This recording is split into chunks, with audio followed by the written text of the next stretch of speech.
A simple woman is thrown out of a car dealership, and the next day the store owner falls in love with her. But before we dive into the full story, let me know where you're watching from and what time it is. Now, subscribe to the channel, and let's get started. Late in the afternoon, the city was caught between the last rays of a weary sun and the oncoming glow of streetlights. Through the large glass windows of Crescent Motors, a prestigious car dealership known for its gleaming luxury vehicles, cleaning staff worked as silently as ghosts. Elegance shone in every corner of the building. From shimmering marble floors to the soft hum of air conditioning, everything about Crescent Motors announced wealth and power. Yet, standing in the middle of the polished showroom, a young woman named Lucy appeared completely out of place. Her humble clothes contrasted with the sparkling state-of-the-art automobiles around her. She wore a simple blouse, threadbare at the collar, and pants whose edges were slightly frayed, evidence of a life where new garments came second to more urgent necessities. Lucy's heart pounded so loudly she could almost hear it echo against the shiny steel frames of the high-end cars. The reason for her trip here was simple. Her father's aging truck, essential for the family's small roadside fruit stand, had finally broken down beyond repair. With no real savings but a desperate resolve, Lucy had walked into Crescent Motors with the quiet hope of trading in the useless truck as scrap or offering some modest down payment, praying they might let her buy a used, functional van. She had never dreamed of anything new, only something sturdy that could keep her father's tiny business going. A stiff-lipped salesman named Peter had greeted her earlier with a wide, artificial smile, the kind used on customers who wear suits and talk with confidence. As soon as Peter saw Lucy's timid expression and the worn bag slung over her shoulder, his professional mask cracked. He began eyeing her with annoyance instead of courtesy. "Excuse me," Lucy said softly, standing near a gleaming black sedan she could never afford. "I'm interested in seeing something, well, older. Something I might be able to purchase with minimal financing." Peter's eyebrows arched in disbelief. "Miss, our vehicles begin at a rather high range. We sell new lines and only the most exclusive used models. Maybe you're in the wrong place?" Lucy tried to keep her composure. "I understand these cars are expensive, but I was hoping there might be an older van or something with more miles that is still reliable. My father works with produce. We just need basic transportation." Peter's eyes flickered with impatience. He gestured toward the nearest luxurious SUV, its paint gleaming under overhead lights. "We don't keep your kind of vehicle in stock. Even our pre-owned selections usually start in the tens of thousands of dollars. And quite frankly, we never do financing for large sums unless the customer has impeccable credit or a co-signer with real means." He paused, glancing at her clothes. "Have you considered some smaller dealership, maybe on the outskirts of town? We cater to a different clientele." The sting of his words echoed in Lucy's ears. Despite the tightness in her chest, she forced a polite smile. "I realize you typically handle more expensive brands, but I don't mind if it has dents or scratches as long as it runs. I can't really go anywhere else, so could you just check your records? Maybe an older trade-in that wasn't listed?" Peter sighed, turning away. "Let me talk to the manager, but I can't promise anything," he snapped. Moments later, while Lucy waited alone under the fluorescent lights, an older man in a pristine suit approached, a manager by the look of his crisp tie and commanding posture. He didn't introduce himself. Instead, he just stared down at Lucy, arms crossed. "Ma'am, I'm not sure what you expect from Crescent Motors. We specialize in high-end vehicles. If you'd like, we could order something from a partner lot, but it would still cost more than a typical used van scenario." He gave a polite shrug, but his eyes remained cold. "Is there someone else you could ask for help? A sponsor or relative? We usually require at least a 40% deposit for used inventory." Lucy opened her bag and took out a small envelope stuffed with her father's last savings. She started to speak, but in that moment, a few security guards ambled over. One gave her a suspicious look as if she were trespassing after hours. When the manager caught sight of the battered envelope in Lucy's trembling hands, his facade of politeness slipped. "We can't just let you rummage around for some old beater," he said, voice laced with scorn. "And if you only have that much money, I suggest you leave. We're closing soon." Lucy's cheeks burned with both shame and anger. She thought of her father and the small orchard he had poured his life into. If they couldn't replace the truck, they'd never transport produce to the local market again. Anxiety clawed at her insides, but she tried once more to reason with him. "Please, just let me see if there's something in your lower range. We don't need fancy features. We just need an engine that works," Lucy pleaded, tears threatening to surface. The manager shook his head and waved to the security guards. "We don't do charity here. We cater to established customers, those who know our brand and can afford it. Now, if you're done, we need to lock up." One of the guards stepped forward and actually touched Lucy's elbow to usher her away. Her heart sank. The humiliation was overwhelming. Other employees, some still tidying up, glanced at her, half in pity, half in smug satisfaction, as if they'd witnessed this scene before. A dreamer, hoping for mercy among the wealthy. As Lucy was escorted toward the large glass doors, the heavy hush of the near-empty dealership closed in around her. She looked back once, just in time to see the manager collecting the envelope she had placed on a desk. He tossed it back to her feet, spilling some of the money on the floor. She hurriedly bent to pick up the scattered bills, each one representing her father's sweat and sleepless nights. The guard didn't even let her finish collecting them with dignity, pushing her forward until she stumbled. "Leave," the manager barked, "and don't come back unless you can actually afford to buy a car from us." In the next second, Lucy found herself outside, the crisp evening air hitting her face like a slap. The glass doors swung shut behind her, the sign Crescent Motors glowing overhead in sharp, modern lettering, almost mocking her. Through the transparent facade, she could see the employees relocking doors and turning off showroom lights. In that moment, Lucy felt a wave of helplessness that threatened to crush her spirit. She clutched the crumpled bills in her hand, the only thing connecting her to the last vestiges of hope for saving her father's livelihood. She stood on the sidewalk, blinking away tears, not sure where to go. The street lamps painted the pavement in warm gold tones, but inside Lucy everything felt cold. A single question pulsed in her mind. Why was having a simple life with honest means treated like something worthless by those behind those pristine doors? Taking a shaky breath, Lucy began walking, telling herself that there had to be another way. She would try smaller dealerships, or ask a local mechanic, or find some battered truck in a neighbor's yard. Yet the humiliation she had just endured stung deeply. She'd never forget the moment they tossed her father's money on the floor. Little did Lucy know that fate sometimes twists events in the most unexpected ways. In just 24 hours, the path of her life, and the life of the man who owned Crescent Motors, would collide under circumstances neither of them could foresee, and that collision would shake the cold foundation of that glossy showroom to its core. For now, though, Lucy trudged home in the dark, her spirits as heavy as the old bag on her shoulder.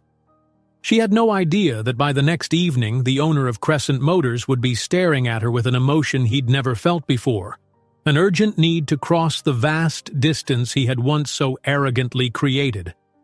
Night had settled by the time Lucy reached the modest apartment she shared with her father, Henry.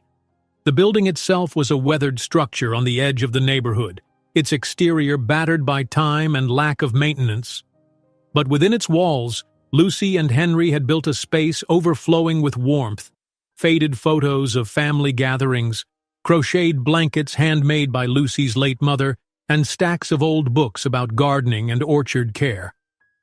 Those comforts greeted Lucy as she quietly opened the front door, exhaustion plain in her every movement. A single lamp glowed in the corner of the cramped living room. Henry, still in his work pants and plaid shirt, looked up from the recliner when his daughter walked in. His face, always kind, lit briefly with relief at seeing her safe. But that calm soon gave way to concern as he noticed the dark circles under her eyes and the tight set of her jaw. "Lucy," he said gently, setting aside the orchard logbook he'd been updating, "did you have any luck at the dealership?" She couldn't bring herself to answer immediately. The humiliation she'd endured still lay like a weight on her chest. Despite wanting to hold it all in, tears stung her eyes. Henry put a hand on the armrest of his chair, preparing to stand. But Lucy shook her head as if to say, "Don't worry." She took a seat on the edge of a tattered ottoman, describing in careful words the stark rejection at Crescent Motors. She tried to sound matter-of-fact, but the embarrassment came through in her voice. Henry listened without interruption. As she recounted the manager throwing the money at her feet, she heard Henry's breathing hitch. Anger and sorrow lined his face in equal measure, yet he kept his composure. He was used to life's cruelties. He'd seen the orchard's harvest fail one season, only to rebound the next.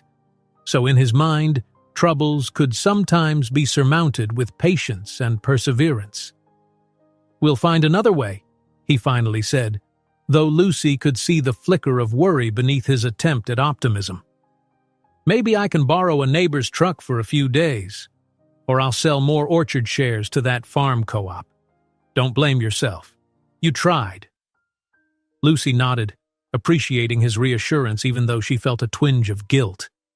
She should have been tougher, less vulnerable. Then perhaps the dealership staff wouldn't have smelled her desperation. Yet her father's calm acceptance spurred a renewed spark of determination in her heart. She refused to let this failure define them.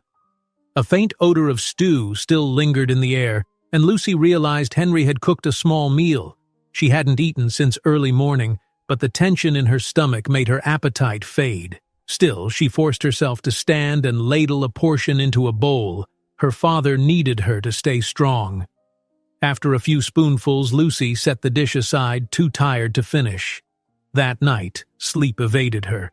She sprawled on her narrow bed, listening to the hum of traffic outside. Flickers of neon from the corner store sign cast shifting patterns on the ceiling. Over and over she recalled the sharp words, "We don't do charity here." Anger warred with humiliation. Another question nagged at her.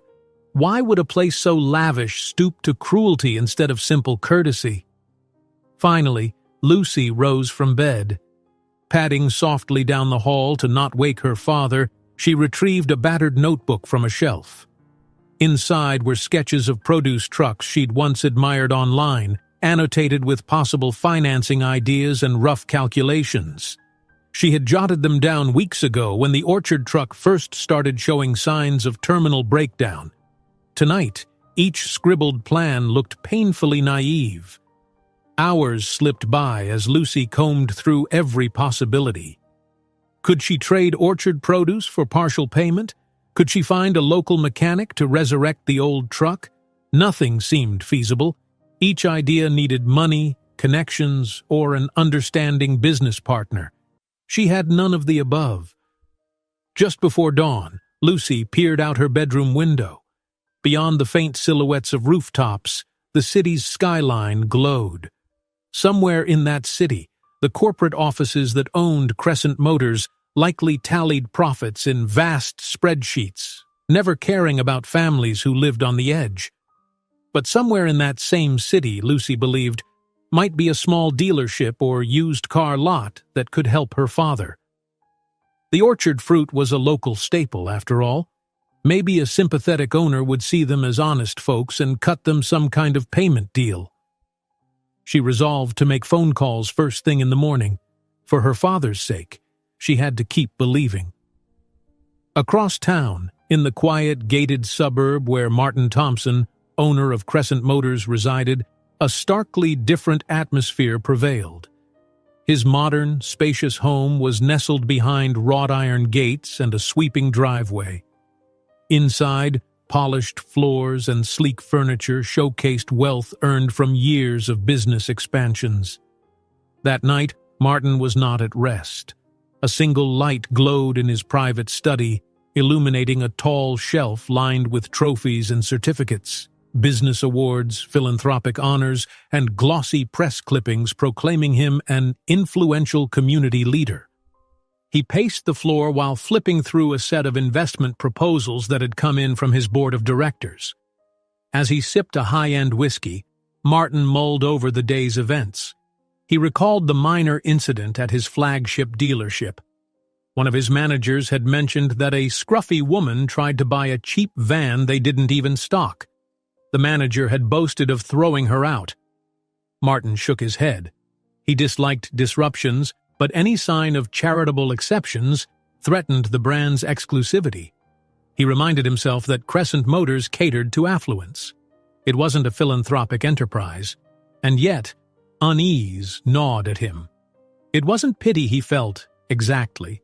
Rather, it was the sense that such scenes only fueled bad press if handled poorly. Social media was merciless. An angry tweet could tarnish the dealership's image, especially if it looked like they humiliated some struggling girl. Martin set down his whiskey glass. "Better have Peter or the manager do quick damage control," he muttered. "We can't risk negative publicity. Perhaps a small statement to show we offered financing options, but she declined." He grabbed his phone, made a note, then dismissed the matter from his thoughts, at least for the moment. In Martin's world, problems were best handled promptly and then archived. He had bigger plans, a new line of imported electric cars, a potential expansion in the next city over. The dealership was just one cog in his broader ambitions. After adjusting the cufflinks on his bespoke shirt, Martin stepped outside onto the balcony. The tranquil suburban sky spread overhead, unblemished by city smog. He inhaled, letting the scent of night-blooming flowers ease his tension. Tomorrow he had a meeting with high-profile partners. By late afternoon there would be a formal unveiling of a limited-edition luxury SUV at Crescent Motors. Journalists and local VIPs would attend. Everything must be impeccable, he reminded himself. The new model needed perfect press coverage. It had to be a statement of grandeur for his brand. Martin took another sip of whiskey, ignoring the subtle discomfort in his chest, an echo of the memory of that unknown girl who had come seeking something old and cheap. He turned away from the star-studded sky and back into the sleek confines of his home, telling himself that if she truly wanted to buy a car from Crescent Motors, she should have been prepared for the cost. Business was business, after all. A block away from Lucy's apartment, dawn began to lighten the horizon, painting the rooftops in pale gold.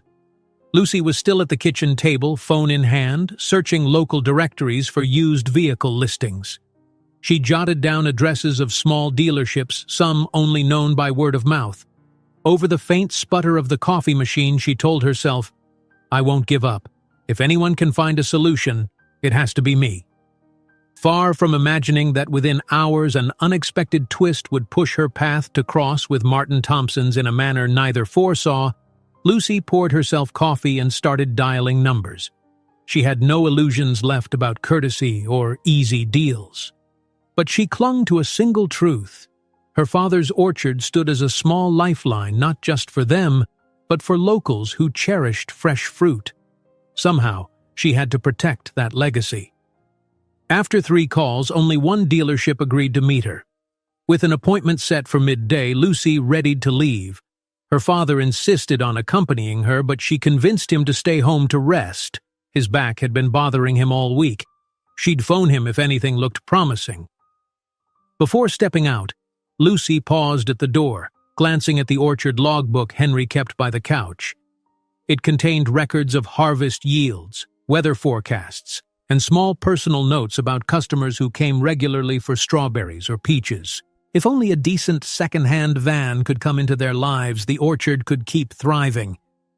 "Soon," she whispered, not sure if she meant to reassure her father or herself. And so she left, armed with hope and the quiet determination born of desperation. She had no inkling that by the close of day she'd stand again at Crescent Motors, this time in circumstances that would turn the entire dealership's eyes on her. Nor did she suspect that the man behind the brand, Martin Thompson, would be forced to see her in a startling new light, his own convictions rattling around him.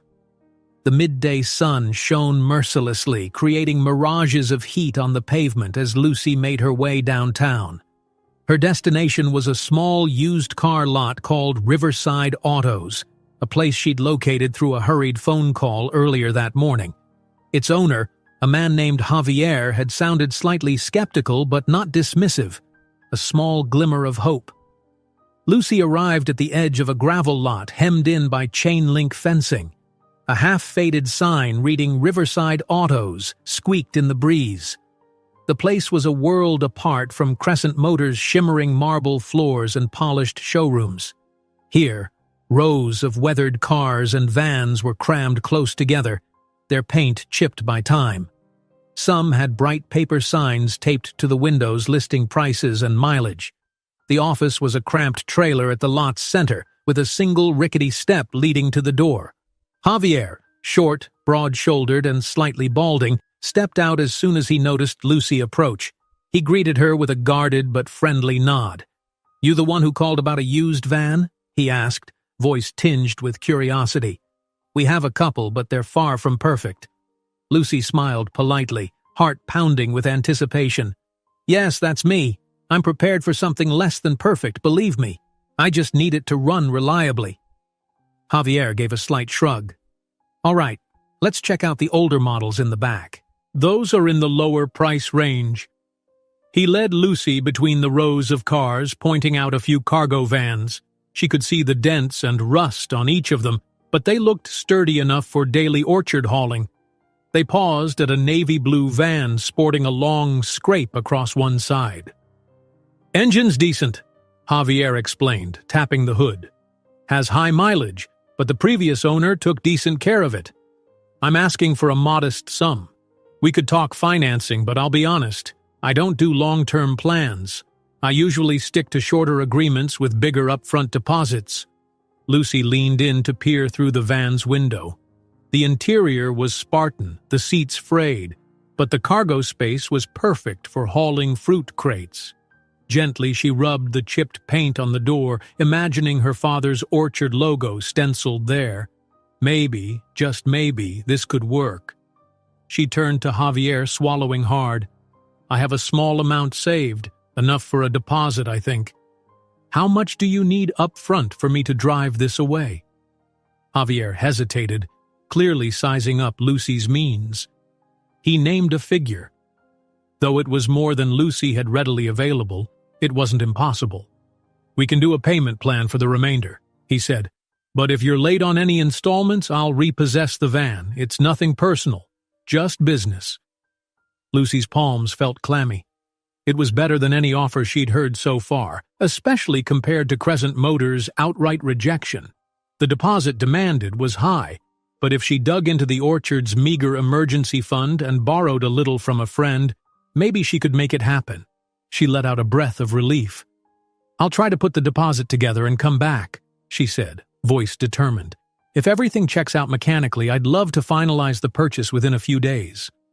Javier nodded. "Sounds fine. Just don't wait too long. If another buyer shows up with cash, I'll have to let it go." Lucy understood. Walking back across the gravel, she felt renewed energy. This van wasn't perfect, but it might be their lifeline. She'd phone her friend Charlotte, who worked at a bakery and had once offered Lucy a small loan if she ever needed it. They weren't exactly flush with money, but Lucy had faith that between them, they could scrape enough for that deposit. As she reached the lot's entrance, Lucy's phone buzzed in her bag. The screen showed her father's number. She answered quickly, ready to share the hopeful news. "Dad?" Henry's voice trembled with barely contained excitement. "Lucy, guess what? One of our longtime orchard customers just offered to pay in advance for next month's produce. He insisted, said he knows the truck is broken and wants to help. That means we have a bit more money." Lucy's eyes welled. Sometimes kindness came from the most unexpected corners. "Dad, that's great. I was just at a lot that might have the perfect van." The deposit is more than we have, but with this customer's advance, plus maybe Charlotte's loan, I think we can make it." She heard Henry exhale in relief. "Let's pray it all works out, Lucy. You've done enough running around for one day. Come home so we can go through the numbers together." Lucy ended the call, heart buoyant. The orchard might yet be saved. She was about to wave goodbye to Javier, who stood at his trailer door, when her phone buzzed again. This time it was a number she didn't recognize. Cautiously, she answered. "Lucy, this is Peter from Crescent Motors." A voice she recalled all too well. Peter's tone dripped with forced politeness. "I'm calling to, follow up on yesterday's visit." Lucy's free hand balled at her side. The memory of her humiliation still burned. Why would Crescent Motors be calling now? "What do you want?" she asked, keeping her voice steady. There was a short pause. Then Peter continued. "We had an incident. Apparently our security cameras recorded some misunderstanding when you visited. We, of course, take our customer service seriously and want to ensure no ill feelings remain. The boss is hosting a special event this afternoon, unveiling a new luxury SUV. He wants me to invite you." Lucy frowned, her skepticism growing. "You're inviting me, someone who can't afford your vehicles, to a VIP event? That doesn't make sense." Peter coughed awkwardly. "It's a small apology gesture, miss. Maybe you can meet Mr. Thompson, the owner. He's the real decision-maker around here. Sometimes he can arrange deals not normally offered on the sales floor. If you come, we can talk. Just consider it." Lucy thought of how little they'd cared about customer service the day before, but the mention of meeting the owner stirred a flicker of curiosity. If the man in charge was truly open to a better arrangement, some used trade-in or leftover model, maybe she could glean useful information. Even if it was just a show for good PR, she might hear about some lesser-known financing plan. She hesitated. "All right, I'll come, but only to discuss a second-hand vehicle. If he's not serious, I won't waste much time." Peter's voice brightened. "Excellent. The unveiling starts at 4. Don't be late." He hung up before Lucy could say more. The line went dead, leaving her unsettled. She stared at her phone, the midday heat pressing down on her like an invisible weight. Could this be a trap to mock her further, or a legitimate chance? Javier raised an eyebrow from a distance. "Everything okay?" he called. Lucy forced a small smile, dropping her phone into her bag. "Yeah, just an unexpected invitation. I'll be back soon about the van." She then left Riverside Autos, mind churning over Peter's sudden courtesy call. Maybe the big boss, Martin Thompson, had realized that humiliating a potential customer could blow up on social media, or maybe it was a cold business tactic to avoid bad PR. Whatever the reason, Lucy had no illusions about her place in that dealership. Still, if there was the faintest possibility she could glean some leverage, information about leftover fleet vehicles or an older model, they needed every angle to secure the orchard's future. On the bus ride home, she prepped a mental script. Stand tall, explain her orchard's significance, show a willingness to pay, in reason, and see if Martin Thompson was open to any real deal. She wouldn't let them bully her again. If it turned out to be a ruse, she'd walk out with her dignity intact. Meanwhile, in his spacious office at Crescent Motors, Martin Thompson was busy finalizing details for the big SUV unveiling. The showroom team arranged velvet ropes and a small stage. Caterers brought trays of hors d'oeuvres. A local newspaper photographer tested camera angles. Martin took calls from a few city council members who would attend. This unveiling was meant to signal prestige and success, a shining example of the brand's unstoppable growth. He had no clue that a humble orchard girl he'd brushed aside the night before was on her way, invited by his anxious staff. Peter, mindful of potential blowback, had gone behind Martin's back to make that call, hoping that by inviting Lucy to the glamorous event, they could placate her or redirect any anger. Martin, scrolling through last-minute social media teasers on his phone, suddenly paused. He read a short comment from a local blog referencing a rumor. Word around town. A small-time orchard girl got kicked out of Crescent Motors yesterday. Are they no longer as community-friendly as they claim? His jaw tightened. So the rumor had begun to spread, if only in a small circle. This was exactly the kind of negative chatter he wanted to squash before it escalated. Perhaps his staff had already done some damage control. Fine. He decided if that customer did show up at the event, he'd handle it personally, offer a mild apology or a quick handshake for the cameras, then move on. After all, the orchard girl's complaints would be overshadowed by the big unveiling, especially if he kept the press happy. By 3:30, Lucy was already waiting outside Crescent Motors, standing near a small throng of invited guests, local business people, a few socialites, and curious onlookers. She saw the polished building with its massive glass facade. It sparkled under the sun just as it had the day before, except now there was a sense of pageantry in the air. A row of expensive cars formed a display along a red carpet that led inside. Her stomach clenched from the memory of how the manager had humiliated her, but she drew a steadying breath.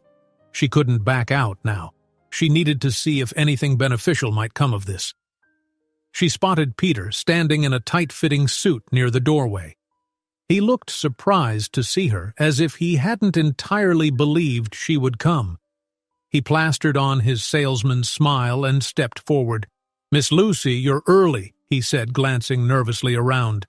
"Mr. Thompson is still busy with final preparations, but feel free to enjoy some refreshments and have a seat near the stage. He'll be making a statement soon." With a small nod, Lucy entered. The dealership's interior looked even grander this time. Champagne flutes on silver trays, classical music softly playing, staff members dressed in formal attire. Her eyes flicked to the far corner of the showroom. The same manager who'd thrown her out yesterday stood there, but when he noticed Lucy, he quickly turned away, refusing eye contact. The small satisfaction of seeing his discomfort steadied Lucy's nerves. She resolved to wait patiently for Martin Thompson to appear. If this was a hollow gesture, so be it. But if the orchard could be spared with a genuine solution, Lucy would seize it. At precisely 4 o'clock, the overhead lights dimmed. A hush fell over the crowd, and a single spotlight illuminated a veiled SUV on a rotating platform. Martin Thompson emerged from behind a curtain, stepping confidently up to a microphone. Tall, in an impeccable suit, he held himself with the self-assuredness of a man used to commanding a room. Lucy's gaze followed him. This was the owner, the person behind the entire brand. As Martin began speaking, welcoming the crowd and praising the new SUV's cutting-edge features, Lucy felt her pulse quicken. A voice in her mind warned her, he's the man who built this culture of luxury and exclusion. Don't expect miracles. Don't expect compassion. Yet, as Martin's speech soared with practiced eloquence, Lucy couldn't deny the magnetism he radiated. The audience was drawn in, enthralled by his carefully chosen words about innovation, community presence, and driving the future forward.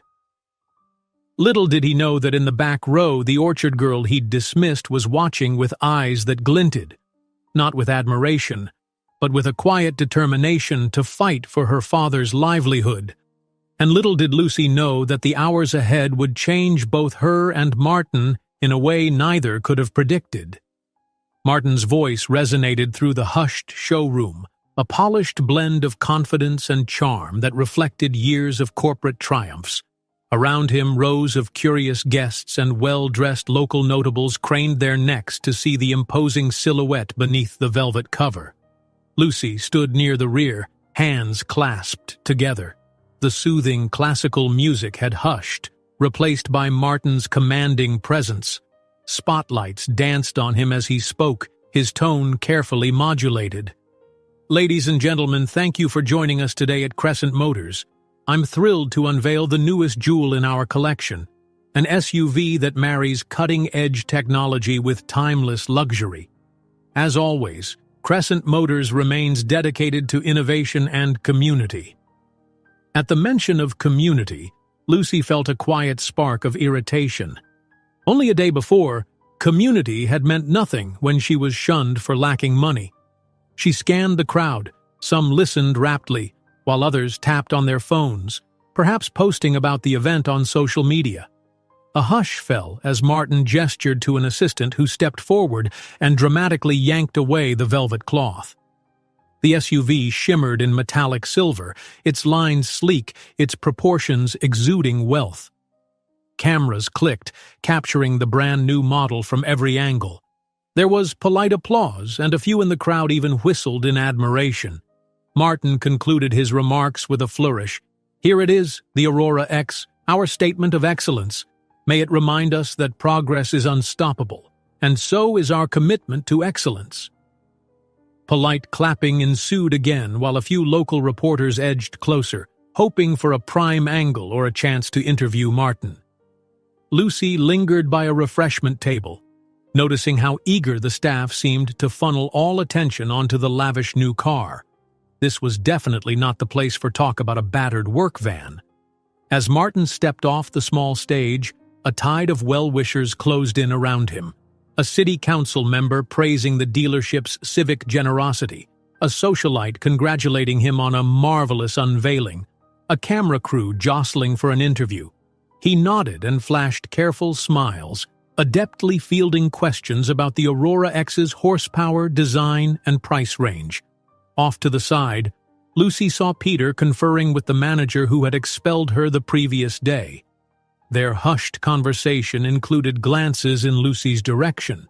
She guessed they were strategizing how to handle her presence. In truth, her plan was simple: catch Martin for one brief conversation. If he was going to be the decision-maker, as Peter had implied, Lucy would directly ask if Crescent Motors had any overlooked pre-owned vehicles or flexible financing. If Martin dismissed her, she'd turn and walk away for good. At last, the wave of admirers parted for a moment as Martin paused to sip a glass of sparkling water. Seizing the brief lull, Peter nodded at Lucy from across the crowd, motioning for her to step forward. She inhaled, smoothed her hair, and threaded her way through elegantly dressed guests. Peter approached Martin first, clearing his throat. "Mr. Thompson, if you have a moment, there's someone I'd like you to meet. Potential customer." Martin turned, half distracted, his mind still buzzing from the SUV's unveiling. "Yes?" He smiled automatically, then froze slightly when he saw Lucy's modest outfit and the determined glint in her eyes that betrayed none of the usual awe he expected from newcomers to his domain. Peter's voice dropped. "This is Miss Lucy from yesterday." He offered a quick, uneasy grin. "She had some interest in a, used purchase." Martin arched an eyebrow, carefully transitioning into his professional courtesy. "Ah, yes, of course." He extended a hand politely. "Lucy, was it? I'm Martin Thompson. I hope our staff has been assisting you adequately." Lucy couldn't help but sense how his tone was measured. She recalled the humiliating scene from the prior day but tried to keep her composure. Gently, she shook his hand. "Thank you for meeting me, Mr. Thompson. I appreciate the invitation. I came because I heard you might have some discretionary power in certain deals, specifically for a second-hand van." Martin glanced briefly at Peter, who looked as if he wanted to vanish into the floor, then back to Lucy. "Certainly." He gestured to a quieter spot near the side of the room, away from camera lenses. "Shall we talk over here?" Lucy followed him, ignoring the curious stares from a few onlookers. They reached a corner near a row of plush leather seats, away from the gleaming Aurora X. Martin's posture remained gracious, but Lucy noticed the faint line of tension at his jaw. "You see," she began, forcing her voice not to tremble, "my family runs a small orchard. Our truck died, and I was hoping to buy a used van or cargo vehicle, even if it's well worn. Anything reliable enough to keep our fruit deliveries going. Yesterday, your staff, let's just say they weren't very accommodating." Martin's expression flickered, part embarrassment, part irritation. "I'm sorry you experienced that." He weighed his words. We do pride ourselves on exemplary customer service. Of course, we normally handle new or near-new inventory, but that doesn't excuse a lack of courtesy. His carefully chosen apology lacked warmth, but Lucy pressed on. I only need a basic vehicle. Doesn't matter if it has scratches or high miles as long as it runs. If there's any older trade-in on your lot, or maybe an auction piece, I'm ready to discuss a payment plan. Martin listened, his eyes appraising her. I understand. Let me check with my managers. Perhaps we can locate a trade-in that would suit your needs. Lucy detected a polite aloofness, as though Martin had said these words 1,000 times, but she clung to the slight opening. That's all I ask. Before Martin could continue, the manager from the previous day sidled over, his expression tense, trying to gauge how this conversation might unfold. Martin turned to him, brow raised. Have we got any older trade-ins currently not listed? Something possibly workable for Miss Lucy? Visibly flustered, the manager cleared his throat. Well, sir, we do have a couple that came in recently, but they're in pretty rough shape. I was going to send them straight to auction. He shot Lucy a wary glance. We can't guarantee reliability, and you know we don't usually finance older vehicles that fail to meet our brand standards. Martin's gaze lingered on the manager. He responded with tempered authority. I'm sure we can do some inspection first. If it's roadworthy and she's prepared to handle the terms, we'll talk. I don't want us to come across as unwilling to help potential buyers. The manager pressed his lips together, sending Lucy a look that said she was more trouble than she was worth. But to Martin, he nodded stiffly. Right. Let me see if I can get those details. With that, the manager drifted off, presumably to pull up records. Lucy breathed a small sigh of relief. This was more progress in 5 minutes than she'd managed in her entire last visit. Martin's phone vibrated, likely from a barrage of congratulatory messages about the Aurora X unveiling, but he pocketed it, turning back to Lucy. Give us a short while to dig into the system. Could I offer you something to drink? Water, maybe? She declined politely. Thank you, but I'm fine. Lucy then took a step back to let him return to his VIP guests. However, instead of pivoting away, Martin studied her a moment longer, as if the orchard notion piqued his interest. You run it yourself? He asked, voice more curious than before. Hard to manage farmland these days. Lucy nodded. It was my mother's dream. She passed away, but my dad continued. We sell fruit and local produce to a handful of markets. We can't compete with major distributors, but folks appreciate fresh orchard fruit, especially if it's local. A flicker of emotion crossed Martin's features, something between respect and that faint, polished empathy successful men sometimes perform. Sounds meaningful, he said softly, then cleared his throat. All right, Lucy. Let's see what the team finds. Meanwhile, please feel free to enjoy the refreshments. She managed a grateful smile, wanting to say more but deciding it was enough to have established a civil dialogue. She stepped away, leaving Martin to rejoin a small circle of city officials.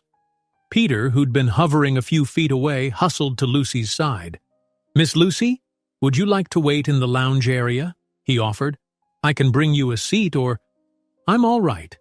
Thank you, Lucy interjected. If they wanted to handle her differently now, like a guest, to be placated, she wasn't sure how to feel.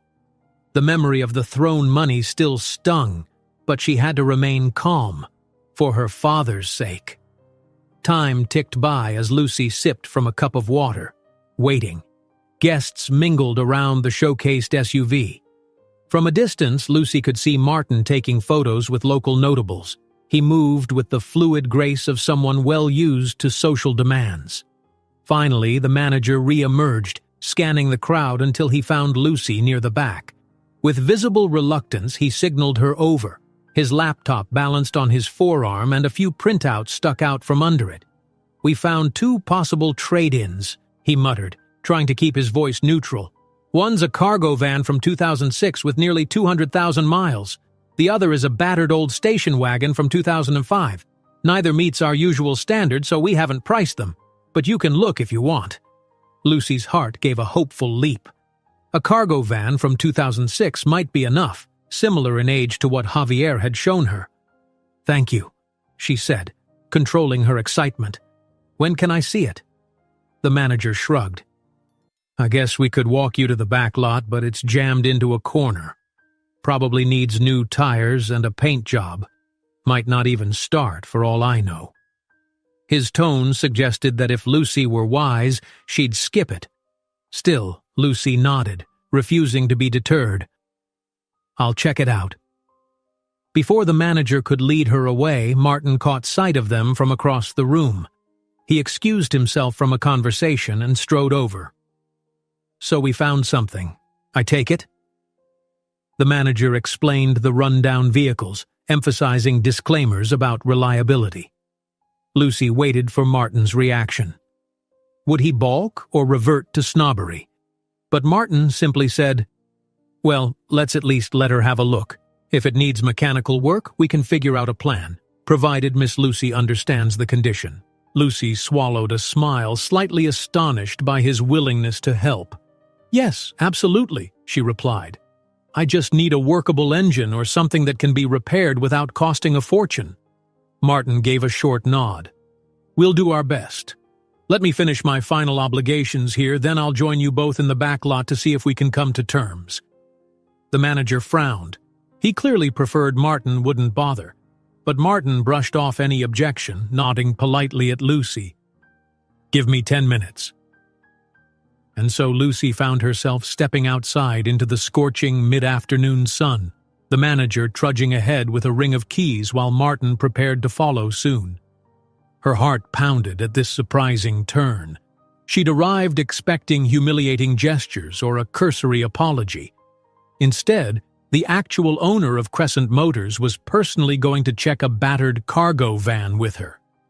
In the small courtyard behind the main building, Lucy saw rows of newly traded-in cars waiting for inspection. Some had been left dusty, tires half deflated. The manager led her to a far corner, where a white cargo van with rust spots on the doors sat behind a larger sedan. Even from a distance, Lucy could see it needed bodywork, but the possibility that it might be purchased at an affordable price sent a thrill through her.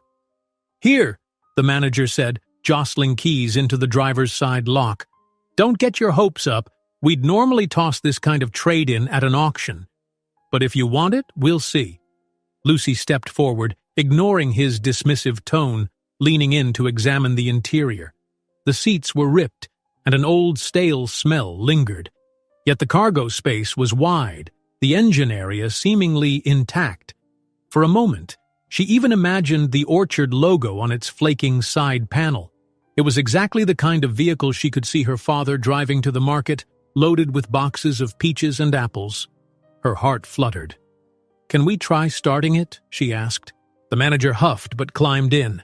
He turned the key, and the engine groaned, sputtering for a tense moment before coughing to life. Lucy's eyes lit up. At least it wasn't dead. There was a chance. They shut the engine off as Martin arrived. Jacket off now, tie slightly loosened. He walked around the van, checking the rust spots with a critical eye. The manager recounted every flaw. High mileage, might need new belts, definitely new tires, plus interior refurbishing. We'd have to do a deeper mechanical check. Typically not worth the trouble for us. Martin paused, looking at Lucy. "It's rough, but if the mechanical side can be salvaged, we might reach an agreement. We don't usually do long-term financing on older vehicles, but we can see about a short-term arrangement. Let's get a thorough inspection done first, though. We have a mechanic on staff." Lucy's gratitude was palpable, though she tried not to appear too relieved. She knew that for Martin, this was likely just a minor concession, but for her, it was everything. "That would be incredible," she said softly. "Thank you." Martin nodded, then turned to the manager. "Have someone from service look at it right away. If it's workable, let's figure out the cost and draft the financing terms. If Miss Lucy's serious, we can try to finalize soon." The manager nodded stiffly, though Lucy could see the frustration beneath his forced civility. "I'll get on it." As Lucy stood in that dusty back lot with Martin Thompson, the shimmering facade of Crescent Motors behind them, she sensed a crack in the icy barrier that had loomed the day before. He might still be a businessman at heart, but in that moment, Lucy felt a small connection, two people trying to navigate an unorthodox sale for entirely different reasons. "All right," Martin said, glancing at his watch. "I need to return to the event, but I'll have my manager keep you updated on the mechanic's findings. If all goes well, we can talk deposit and monthly installments. Are you okay waiting a bit?" Lucy nodded, lips curving in a tentative smile. "Yes, I'm used to waiting." He returned the smallest of smiles, so fleeting it might have been an illusion, then walked away. Lucy watched him go, her heartbeat unsteady. She had half expected him to wave her off, but something in him seemed genuinely engaged. As the sun bore down on the scuffed cargo van, Lucy allowed herself a cautious hope. She still had to see if the mechanic would find a fatal fault, and it remained to be seen if Martin's cooperative demeanor might vanish once the cameras were gone. Yet in that sweltering afternoon light, Lucy's faith in saving the orchard flickered stronger than it had in a long while. Lucy found a quiet spot at the back of the dealership's service area, next to an open bay where a mechanic in grease-stained coveralls had pulled the battered cargo van. The late afternoon sun hung low in the sky, tinting the edges of the lot with orange. From where she stood, Lucy could hear the hum of distant traffic on the highway and the occasional rumble of power tools in the service bays. Despite the mechanical noise, she felt oddly calm. There was a flicker of optimism in her chest, something she hadn't felt in days. The mechanic, a middle-aged woman named Dana, was bent under the van's hood, prodding hoses and pulling out dipsticks with practiced efficiency. Every so often, she mumbled under her breath or signaled an assistant to fetch another tool. Lucy hovered a few steps away, respecting the mechanic's workspace, but straining to catch any hint of good or bad news. Peter appeared unexpectedly, glancing nervously at Dana's progress before turning to Lucy. "I just wanted to see if you need anything," he said, trying to keep his voice courteous. "This might take a while." Lucy was still unaccustomed to such solicitous attention from him. Not even 24 hours ago, he and the manager had practically chased her out like a nuisance. Now, he seemed eager to please. "I'm all right," she replied carefully. "Thanks, though." Silence settled between them. In the distance, Lucy noticed a steady stream of departing guests. The grand unveiling event seemed to be winding down. Their fancy cars purred away, one by one, from the showroom's front entrance. Only a few staff lingered, chatting or packing away leftover hors d'oeuvres. Meanwhile, Martin Thompson was still inside, finishing handshakes and photo ops. Every so often, Lucy glimpsed him through the large windows, moving with confident ease among people in suits. He had a cordial smile on his face, but his eyes occasionally flicked to the service area, as if keeping track of the cargo van's inspection. It struck Lucy that he was a man living in two worlds this afternoon, the polished realm of VIPs and press, and this dusty backlot domain where Lucy's own future hung in the balance. Eventually, the mechanic straightened, wiping her brow with the back of her hand. She caught Lucy's eye and waved her over. "Well, it's not as bad as I expected," Dana said, slinging a rag over her shoulder. "Engine runs rough, but I've seen a lot worse. You'd want to replace a few belts, spark plugs, and definitely tires. Some basic maintenance that got ignored." Lucy's heart quickened. "Is it drivable if I do those repairs?" Dana nodded, eyes flicking between Lucy and Peter. "Yes, but if you plan to haul produce regularly, you'll want to handle the repairs soon, especially the tires and belts. Otherwise, you risk a breakdown." Peter blew out a breath, as if relieved the verdict wasn't catastrophic. "All right," he said, glancing at Lucy. "That's workable. Next step is to see how Mr. Thompson wants to handle the cost structure. Typically, we'd fix a vehicle and then price it according to what we put in. But this is an unusual situation." Lucy nodded, ignoring his roundabout mention of unusual. She was just happy it wasn't beyond salvation. "I can manage incremental repairs if the initial purchase price isn't too high," she said. "I'm ready to pay a deposit, then small monthly installments. Over the next few weeks, I'll fix it up, provided I can afford the mechanic's fees." Dana tossed the rag into a nearby bin. "Just let me know what you decide. I'll put together a list of recommended parts and labor costs." She gave Lucy a faint smile, one that seemed genuine, before heading deeper into the service area, likely to type up her notes. Peter rubbed the back of his neck as if already thinking about how to spin this to his manager. "Let's, talk in my office about the numbers. Once I show them to Mr. Thompson, we can finalize a deal, assuming you're comfortable with it." Lucy agreed. She followed him past rows of parked vehicles awaiting repairs, crossing into a small hallway that led to the offices. As they walked, she caught a glimpse of Martin strolling in the opposite direction, tie loosened, listening to something the manager was saying. Their eyes briefly met, and Lucy offered a hint of a grateful nod, trying to convey how much it mattered that he was allowing her this chance. He nodded back without breaking stride, as if to say, "Don't worry, I remember our arrangement." Peter's office was cramped. Folders and brochures cluttered a metal desk. One wall boasted promotional posters of sleek sports cars.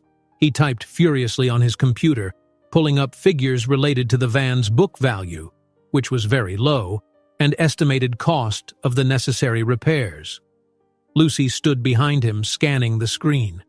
"So, the base value on this model is, well, not much," Peter admitted. "But once we throw in the recommended maintenance, we'd likely raise that figure, unless you want to do the repairs on your own dime. In that case, we'd sell it as is for a cheaper price, though we'd give no warranty." Lucy frowned, considering. "I think I'll manage the repairs on my own, as long as the initial price is something I can handle." She worried about how quickly these repair costs would add up. Perhaps her father's orchard earnings, combined with the small loan from her friend Charlotte, could see them through. She'd have to be very careful with her budget. Peter tapped some keys and started printing out a rough outline. "I'll show this to Mr. Thompson. If you can put down, say, 30% as a deposit, we'll finance the balance over 6 or 8 months. But mind you, late payments mean we repossess. Our policies are strict." "Understood," Lucy answered quietly. Her mind calculated numbers. If the total cost was a few thousand, 30% still felt daunting. But maybe she could pool together enough. She'd simply have to. She asked softly, "Could we do 10 months instead of 8? Peter hesitated. "I'll have to see if Mr. Thompson approves that. He usually doesn't stretch beyond 8 for older vehicles. Risk of default is higher. We'll see." Lucy knew this was the best she'd get here. "Thank you for trying." He printed more pages, scribbling notes on them. "Wait here," he said. "Let me bring this to Mr. Thompson. If he's on board, we can finalize everything." Lucy nodded, trying to ignore the slight trembling in her hands. No illusions. She was stepping into a tight financial commitment. But it was a path to save the orchard. That was worth nearly any risk. Once Peter left, Lucy sank into the single guest chair, exhaling tension she hadn't realized she was holding. She stared at the swirling patterns in the worn carpet, recalling how different her life had looked just a week ago. She and her father had known the truck was failing, but they'd clung to the faint hope it could last one more season. Now, here she was, negotiating at a luxury dealership for a near-junk cargo van, yet feeling triumphant that it was even an option. Time dragged on. Through the half-open door, Lucy overheard the faint murmur of voices from the corridor. She checked her phone. 6 o'clock. Outside, the sun was likely nearing the horizon, painting the sky in ambers and reds. The dealership had begun to quiet down, with staff cleaning up from the big event. At last, footsteps approached. Martin himself stepped into Peter's small office, flipping through the printouts. The space felt smaller with his presence. "I've reviewed the numbers," he said evenly, eyes meeting Lucy's. "I confess, we rarely do something like this. The margin is basically non-existent, but if it helps avoid negative publicity—" He trailed off for a second, then cleared his throat, as if catching himself. "I mean, if it helps you, that's good. The deposit plus monthly plan is set out here." He handed her the papers. Lucy glimpsed the total. It was a few hundred more than she'd hoped. But the deposit was the real challenge, an amount that would drain all her current funds. She felt the sting of anxiety in her chest. A couple of days ago, she couldn't have dreamed of shouldering this. But after the orchard customer's prepayment, and if Charlotte could still loan her a portion, it might just be possible.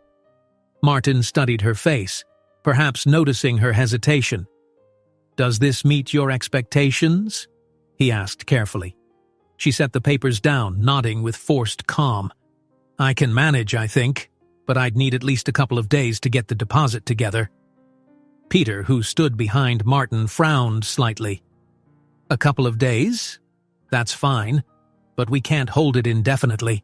If someone else walks in with cash—" Martin lifted a hand to cut him off. "We can give her 2 days. If there's real interest from another buyer, we'll call you first, Lucy. Sound fair?" Relief washed over her. "Thank you," she said. "I'll come back with the deposit as soon as I can." She hesitated, then extended her hand for a handshake. An odd formality, but it felt right to show her gratitude. Martin accepted it briefly, his grip firm. The moment felt surreal. She was striking a deal with the very man whose pristine empire had spurned her the day before. Yet despite his aloof expression, Lucy sensed some genuine willingness behind the negotiation. Maybe it was just good PR or pity, but she'd accept it if it meant saving the orchard. "All right," Martin said after glancing at his watch. "If you're all set, I'll have the manager finalize the paperwork. You can sign an agreement in principle, then we'll wait for your deposit." Lucy nodded. "That's perfect. I appreciate this more than you know." Peter cleared his throat. "This way, please," he said, pointing Lucy out the office door. "We'll get the initial documents done."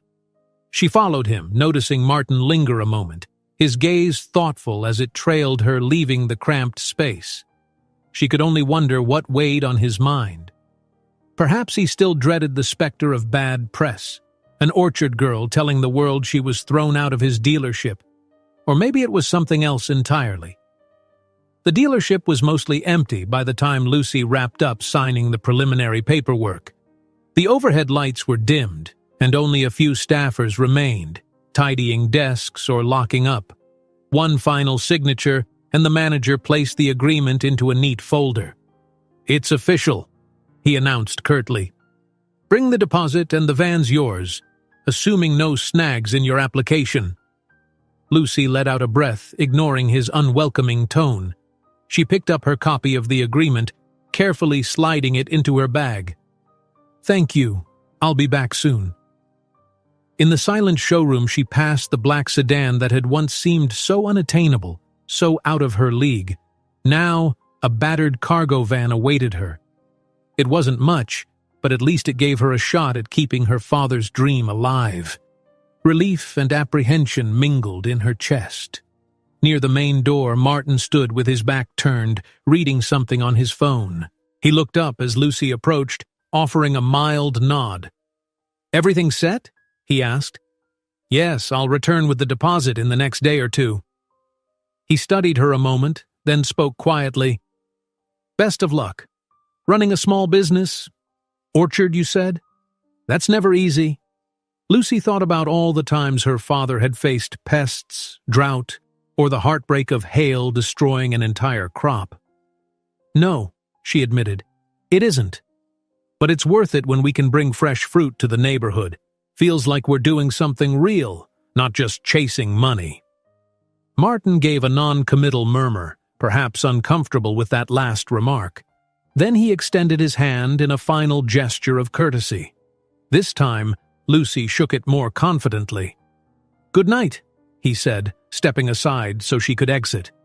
She paused in the open doorway, glancing back at the quiet, polished dealership.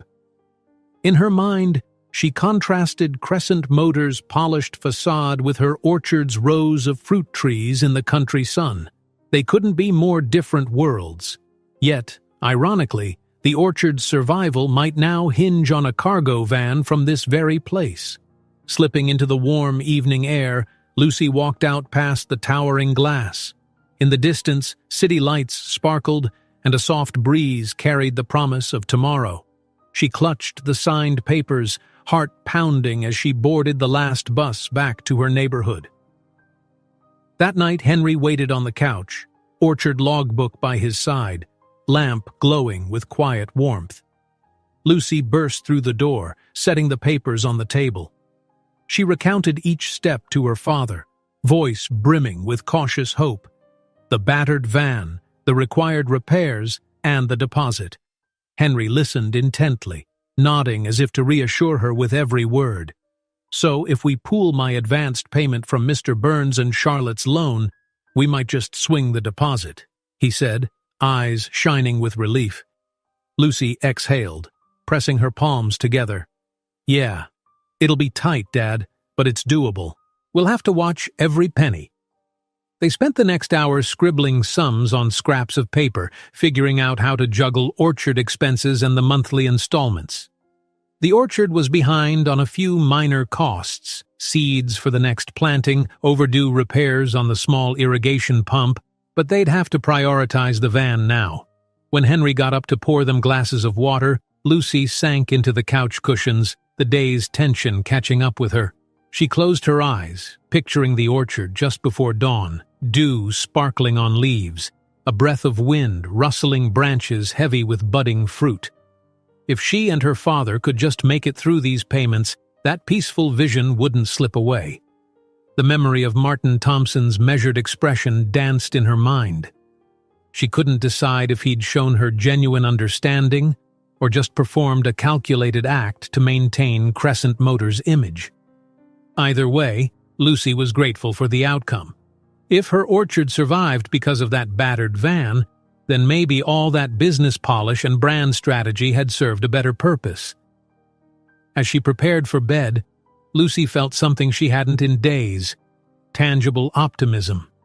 Tomorrow she'd call Charlotte, finalize the loan, gather the deposit, and rush back to Crescent Motors. She'd sign the final contract, take that old cargo van home, and set the orchard's future in motion again. Little did she realize that in the weeks ahead, unexpected forces would shape her path once more. Forces that would make her question what truly motivated Martin Thompson, and whether their worlds could intersect in ways more meaningful than a mere business transaction. But for now, Lucy drifted to sleep, a whisper of hope lighting her dreams like a faint but persistent star. Lucy woke at dawn to the soft glow of daylight filtering through the frayed curtains in her room. She stretched, her mind already racing with the tasks ahead: confirm the loan with her friend Charlotte, gather the orchard's small deposit, and return to Crescent Motors with enough cash to make the battered van officially hers. The stress of numbers weighed heavily, but optimism flickered too. This was the single best shot at saving her father's roadside produce stand, and, by extension, their beloved orchard. She hurried into the kitchen where Henry was sipping his usual morning tea. A few mismatched cups and plates clinked as he attempted to clear the small table.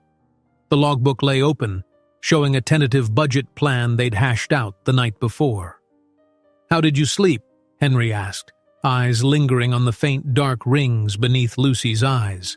"Well enough," she lied gently. Truthfully, her sleep had been restless. Questions about the van's upcoming repairs kept looping in her mind. Would the orchard's modest profit really cover the installments and new tires? Could they scrounge enough money for any unexpected mechanical surprises? She tried to mask her nerves with a determined smile.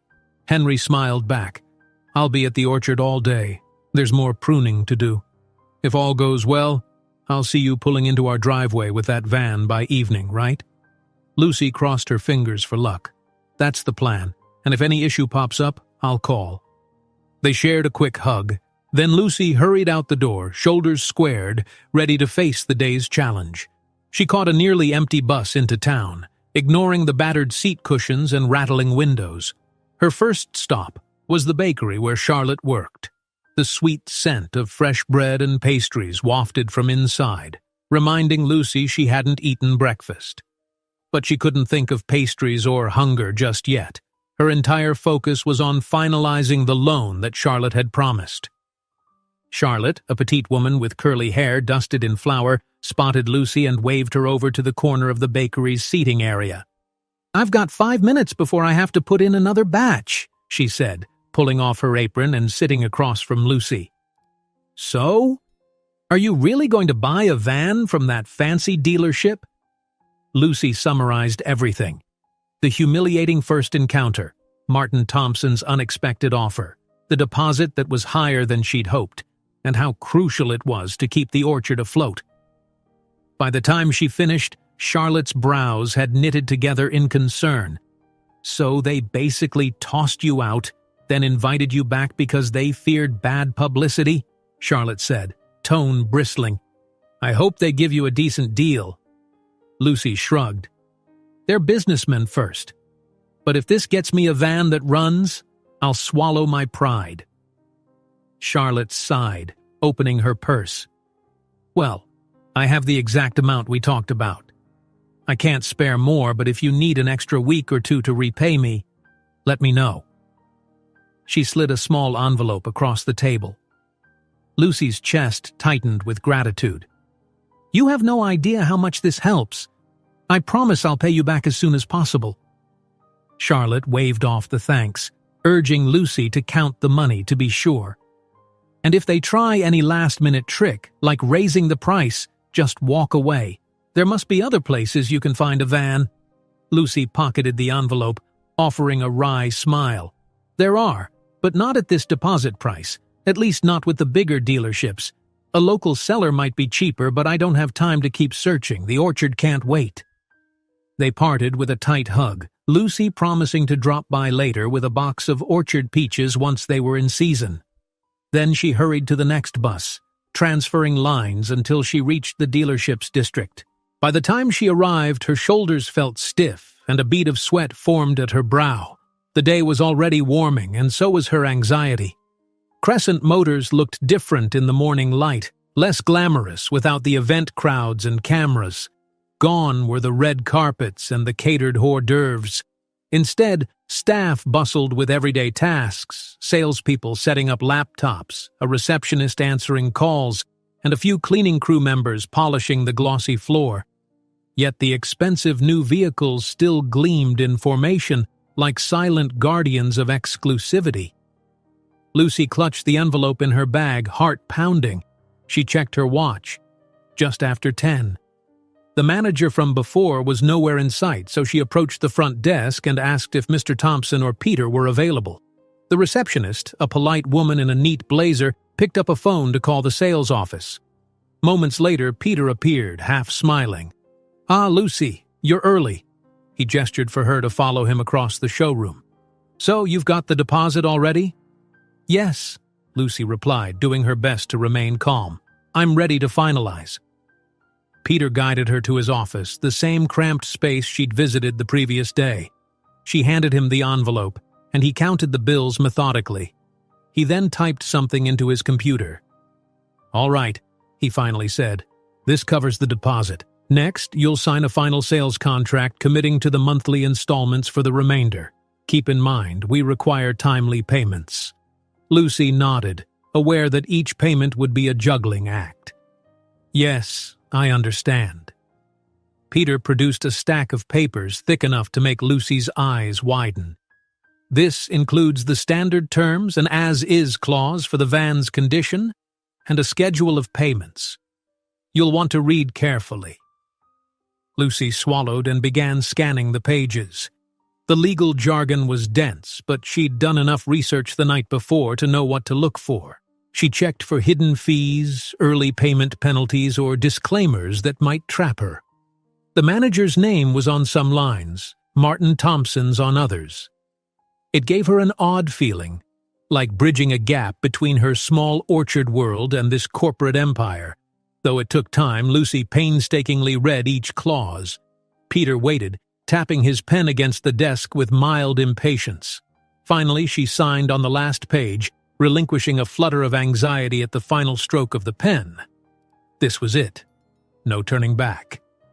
"Well," Peter said, straightening the documents, "congratulations. You're now the buyer of a used cargo van. I'll have someone from service bring it around. Did you need the immediate repairs, or are you driving it off as is?" Lucy exhaled, still processing the magnitude of her commitment. "I'll take it as is. I can't afford to pay your shop's prices right now. I'll manage the repairs independently." She thought of the orchard's mechanic friend who sometimes helped them fix the old truck for a discounted rate. Fair enough. Peter rose, signaling that their business was complete. "I'll go prep the temporary tags and gather the keys. You can wait near the exit." Lucy stood as well, head spinning. She owned the van, rust, ripped seats, sputtering engine, and all. Relief and a flicker of pride danced in her heart. She could almost see the orchard's crates loaded up in back. As she exited Peter's office, she nearly bumped into Martin Thompson, who was passing by, a folder tucked under his arm. He paused, brow arched in mild surprise. "All set, I take it?" "Yes," Lucy replied, not hiding her cautious smile. "I signed all the paperwork, gave the deposit. They're bringing the van around." Martin nodded, expression unreadable. "Good. I hope it serves you well. Our mechanic did note a few urgent fixes." "I'll get on it," Lucy assured him. "Thank you." "Really?" He opened his mouth to reply, but at that moment the manager strode up, brandishing some new forms for Martin to sign. In the flurry, Lucy took a step back, letting them handle their business. She caught Martin's glance for a second. He offered a tiny inclination of his head, almost as if wishing her luck. Then he turned to address the manager, leaving Lucy to her own thoughts. She weaved through the dealership, heading to the designated exit where vehicles were typically driven out. Through a large glass door, she saw a staff member maneuvering the white cargo van into position. The engine coughed and rattled, but it moved under its own power. Lucy laughed under her breath, music to her ears. Outside, a light breeze rustled her hair, and the sun's warmth felt invigorating. The staffer emerged, dangling the keyring. "You're good to go. Just watch the tires, okay?" Lucy nodded, accepting the keys like they were a precious artifact. Up close, the van looked even shabbier. Rust had eaten away patches near the wheel wells, and the side mirror hung at a precarious angle. The interior smelled faintly of mildew. Still, it was hers, an essential piece in the orchard puzzle. Sitting behind the wheel, Lucy adjusted the seat and stared at the dashboard. A swirl of exhilaration and fear washed over her. She turned the key. The engine grumbled to life. She tested the brakes carefully, then shifted into drive. The first lurch felt rough, but the van rolled forward, out of Crescent Motors' shadow, onto the city street.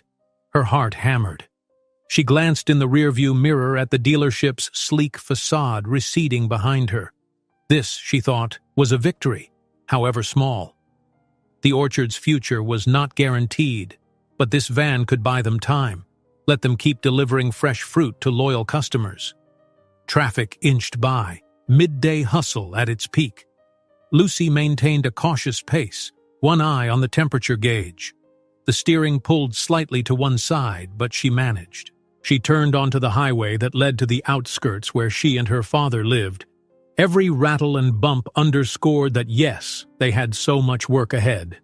But as the city skyline faded and the open road beckoned, Lucy felt a wave of determination. They would make this orchard thrive. She pulled up to the orchard an hour later, after a slow, careful drive, parking the van on a patch of gravel near the small house. Henry emerged from between rows of young fruit trees, eyes widening with joy. Dirt still clung to his sleeves, sweat beading on his brow. When Lucy hopped out, they shared a triumphant grin. "You did it," Henry breathed, pacing around the van. Look at that. It's big inside, perfect for hauling crates. He opened the back doors, assessing the cargo area with an approving nod.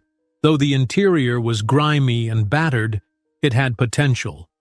Lucy gave him a proud smile, leaning against the fender. Yeah, it's rough, but if we replace the tires and fix some belts, it should get us to market every week. Henry rubbed his hands together.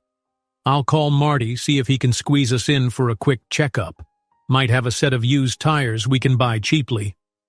Then, catching Lucy's exhausted expression, he placed a hand on her shoulder. Let's go inside. Get you something to drink. We can talk finances. She nodded, following him toward the small, comfortable house. They sat at the worn kitchen table, the orchard logbook between them, and Lucy recounted her final signing at Crescent Motors.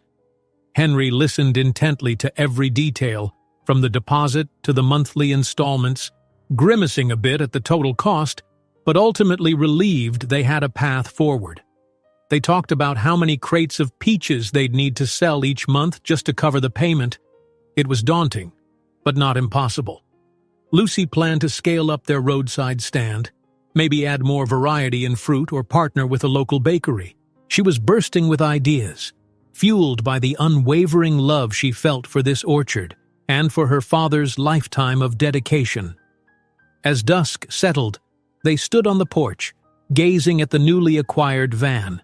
In the purple-orange glow of the setting sun, it almost looked dignified, a symbol of tenacity amid the orchard's quiet rows. We should give it a name, Henry joked, half serious. Lucy laughed softly. Maybe Hope. It got us this far. Henry chuckled, eyes misty. Hope it is. Here's to Hope and the orchard. They lingered outside until the sky turned indigo and the first stars winked overhead.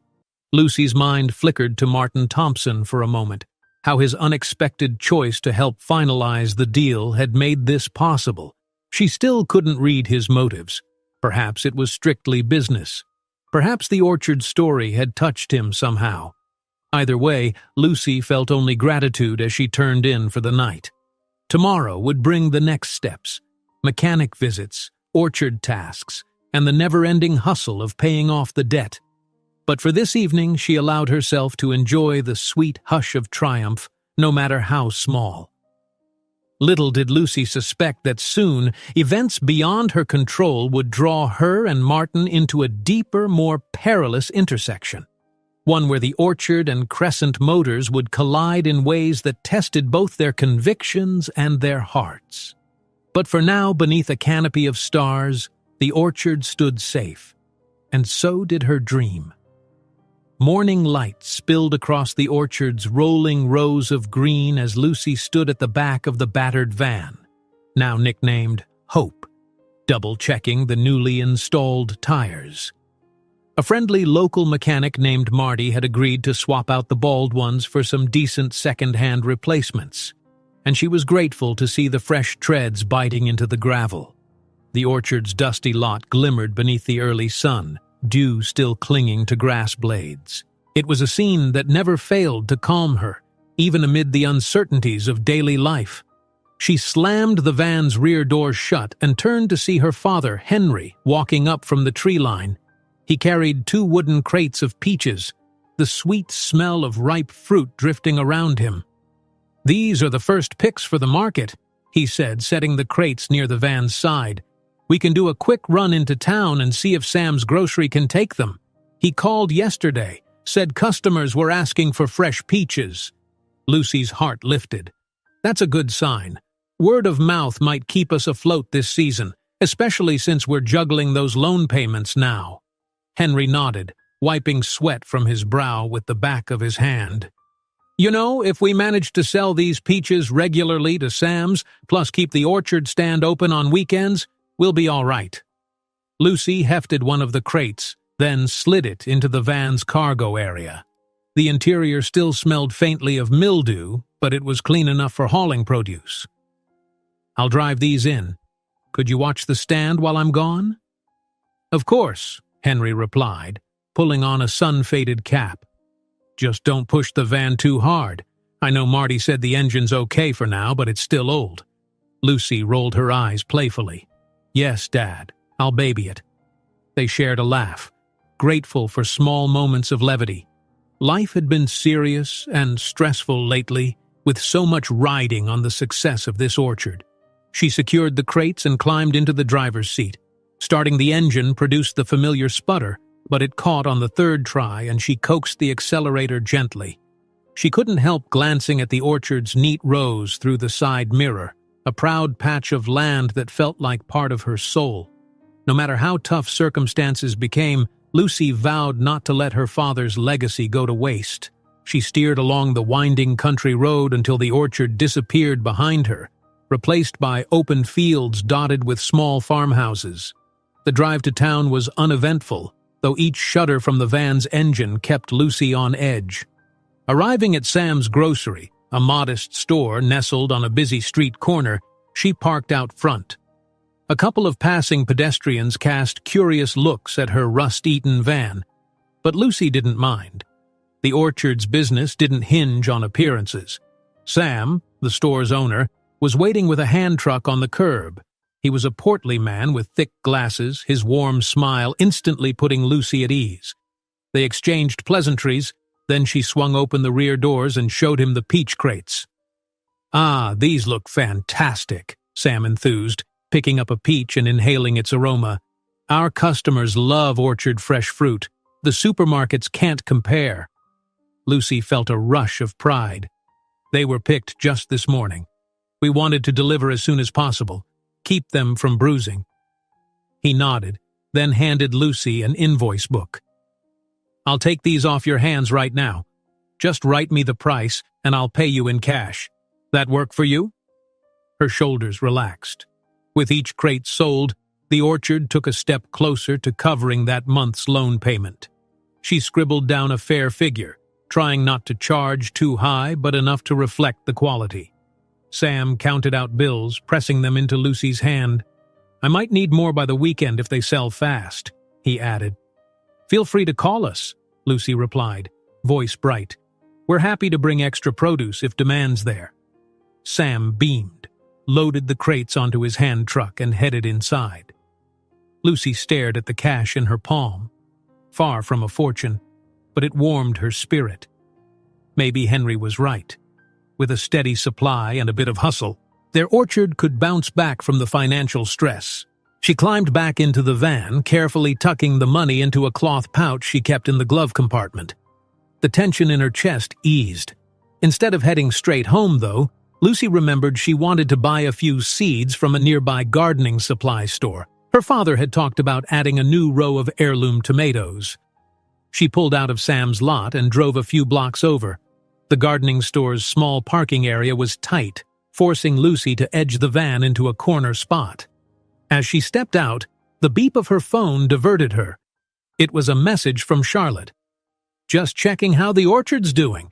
Did you manage to sell those peaches? Let's catch up soon." Lucy grinned and typed a quick reply. "Yes, Sam bought 2 crates. Feels like a good day. Chat soon." She slid the phone into her pocket, relieved by the sense of normalcy that had begun to return to her life. But as Lucy walked toward the store's entrance, a sleek black car pulling into the next parking space caught her eye. Something about it looked vaguely familiar. Sleek lines, tinted windows. She glanced away, not wanting to appear nosy, but curiosity lingered. Her orchard dealings rarely brought her into contact with people who drove such flashy vehicles, except at Crescent Motors. Then the driver's door opened, and out stepped none other than Martin Thompson, clad in a crisp shirt rolled up at the sleeves, his tie absent. Lucy paused mid-step, surprise jolting her. What on earth was he doing here, in an ordinary gardening supply parking lot? He glanced her way, expression shifting from mild preoccupation to a flicker of recognition. For a second, they both just stood there in mutual surprise. Lucy recovered first, offering a small, tentative smile. "Mr. Thompson?" she ventured. "Hi." Martin nodded, stepping away from his car door as if to confirm it was indeed him. "Lucy, hello. Wasn't expecting to see you here." His tone was not unfriendly, just caught off guard. She stifled an embarrassed laugh. Likewise. I, needed seeds for the orchard. Are you looking for gardening supplies? A flicker of discomfort passed over his features, though he tried to mask it with a polite tilt of his head. Something like that. He cleared his throat. I actually own a property nearby, just a small personal retreat. I come here to buy plants occasionally. Lucy tried to picture Martin among flower beds and potting soil. It was hard to reconcile that with the image of the immaculately suited businessman.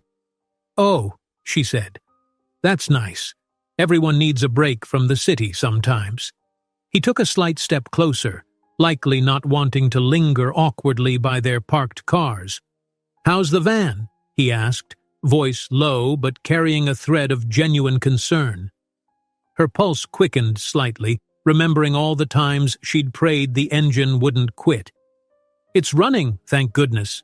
I replaced the tires and some worn belts. I'm actually making my first batch of orchard deliveries in it. Martin gave a brief nod. Good to hear. So the orchard business is doing all right? Better, yes, she replied, scanning his face for any sign of condescension. To her relief, she found none. I'm working harder than ever, but the orchard means everything to my father.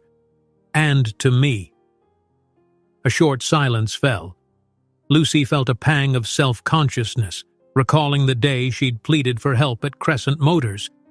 She still wasn't certain if Martin had sold her the van simply to dodge bad PR or if he had a trace of empathy for her cause.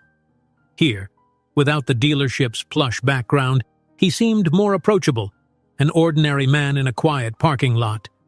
The thought unsettled her in a confusing way. Finally, Martin cleared his throat. I'm glad the arrangement worked out. The orchard, it does something real for the community, you said. Yes, Lucy answered softly. Local produce, supporting smaller farmers.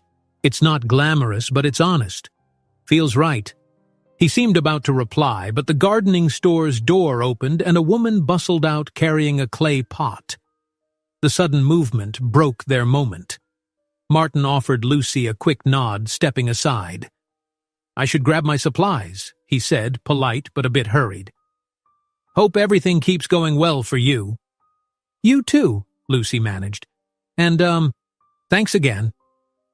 She forced a smile, but a swirl of questions lingered in her chest. Martin nodded once more, then turned toward the store entrance. Lucy watched him go, noticing the slightest tension in his posture. She couldn't read him fully, but a part of her was oddly touched that he'd asked after the orchard. She wouldn't have expected that from a man so steeped in corporate luxuries. With a faint shake of her head, Lucy went inside to buy her seeds. The encounter left her thoughtful, as if some invisible thread now connected them beyond a simple van transaction. She didn't fully understand it, but she couldn't deny the sense of quiet curiosity nagging her. After purchasing her seeds, a modest variety of tomato, basil, and a few herb packets, she returned to the parking lot and found Martin's sleek car already gone. She sat behind the van's wheel for a moment, letting her thoughts settle. Fate kept tossing them together, it seemed. Maybe it meant nothing. Or maybe there was a reason their paths overlapped outside the orchard's realm. Eventually, she brushed aside the questions, started up Hope's rattling engine, and headed back toward the orchard. The warm farmland roads, golden sunlight, and promise of new seeds in the back seat gave her a reassuring sense of purpose. She told herself that any puzzle surrounding Martin Thompson was none of her concern. They lived in different worlds, after all. Yet, in the days that followed, Lucy found her mind wandering back to that odd, brief meeting in the gardening store lot. An unspoken sense of tension had hovered in the air, something behind Martin's polite expression. Though she tried to push the memory away, her instincts whispered that their paths hadn't finished crossing. And so, as the orchard thrived one peach crate at a time, Lucy remained unaware that storm clouds, both literal and metaphorical, were gathering just beyond the horizon. Soon, she would be forced to confront a crisis far larger than van payments or produced deliveries, one that would test the fragile connection between her orchard's humble spirit and Martin Thompson's polished corporate world. A week of steady orchard business passed, and Lucy found herself settling into a fragile routine. Each morning, she and Henry rose at dawn, tending the fruit trees or loading crates into the cargo van for short deliveries. Though the van rattled and whined, hope faithfully carried them through the season's early bustle. Thanks to Sam's Grocery and a couple of smaller shops, the orchard's produce sold quickly, bringing in just enough for Lucy to cover the van's first installment payment. Barely. Still, Lucy recognized a looming pressure she couldn't ignore: the orchard's upcoming property taxes. They were due in a month, and the amount was steeper than usual thanks to a recent reassessment. She and Henry might manage it if the peach harvest continued strong, but one bad storm or crop failure could sink them. Neither she nor her father voiced that fear aloud, but it hovered in the background, adding strain to every decision. One late afternoon, Lucy drove Hope back home after completing a string of deliveries. The sun hung low, casting elongated shadows across the orchard rows. Henry was waiting by the small produce stand at the orchard's entrance, flipping the sign from open to closed. A half-dozen wooden crates lay empty on the grass, sold out for the day. Lucy parked and hopped out, stretching stiff limbs. "How'd we do?" she asked, eyeing the empty crates. Henry looked both pleased and worried. "We sold nearly everything, which is great. But a rumor's been going around. Some folks say they've heard talk of big companies sniffing around farmland in this area, buying it up for development. Not sure if it's true, but it has me uneasy." Lucy frowned. Large-scale developments had been rumored for years, especially as the city expanded outward. But their orchard was a modest parcel of land with a family legacy. The thought of corporate bulldozers knocking down her mother's cherished trees made Lucy's stomach knot. "We've never been approached, though, right?" "Not yet," Henry admitted. "But if the area's getting rezoned or if property taxes keep spiking, sometimes smaller farmers are forced to sell. I just want us to be prepared." Lucy reached for her father's hand, giving it a reassuring squeeze. "We'll fight any attempt to push us off this land. Mom's orchard is staying put." She couldn't quite shake her own pang of dread, but outwardly she tried to project confidence. As dusk gathered, they secured the orchard gates and returned inside. Over a simple dinner of lentil soup, Lucy and Henry strategized about next month's payments, both for the van and for property taxes.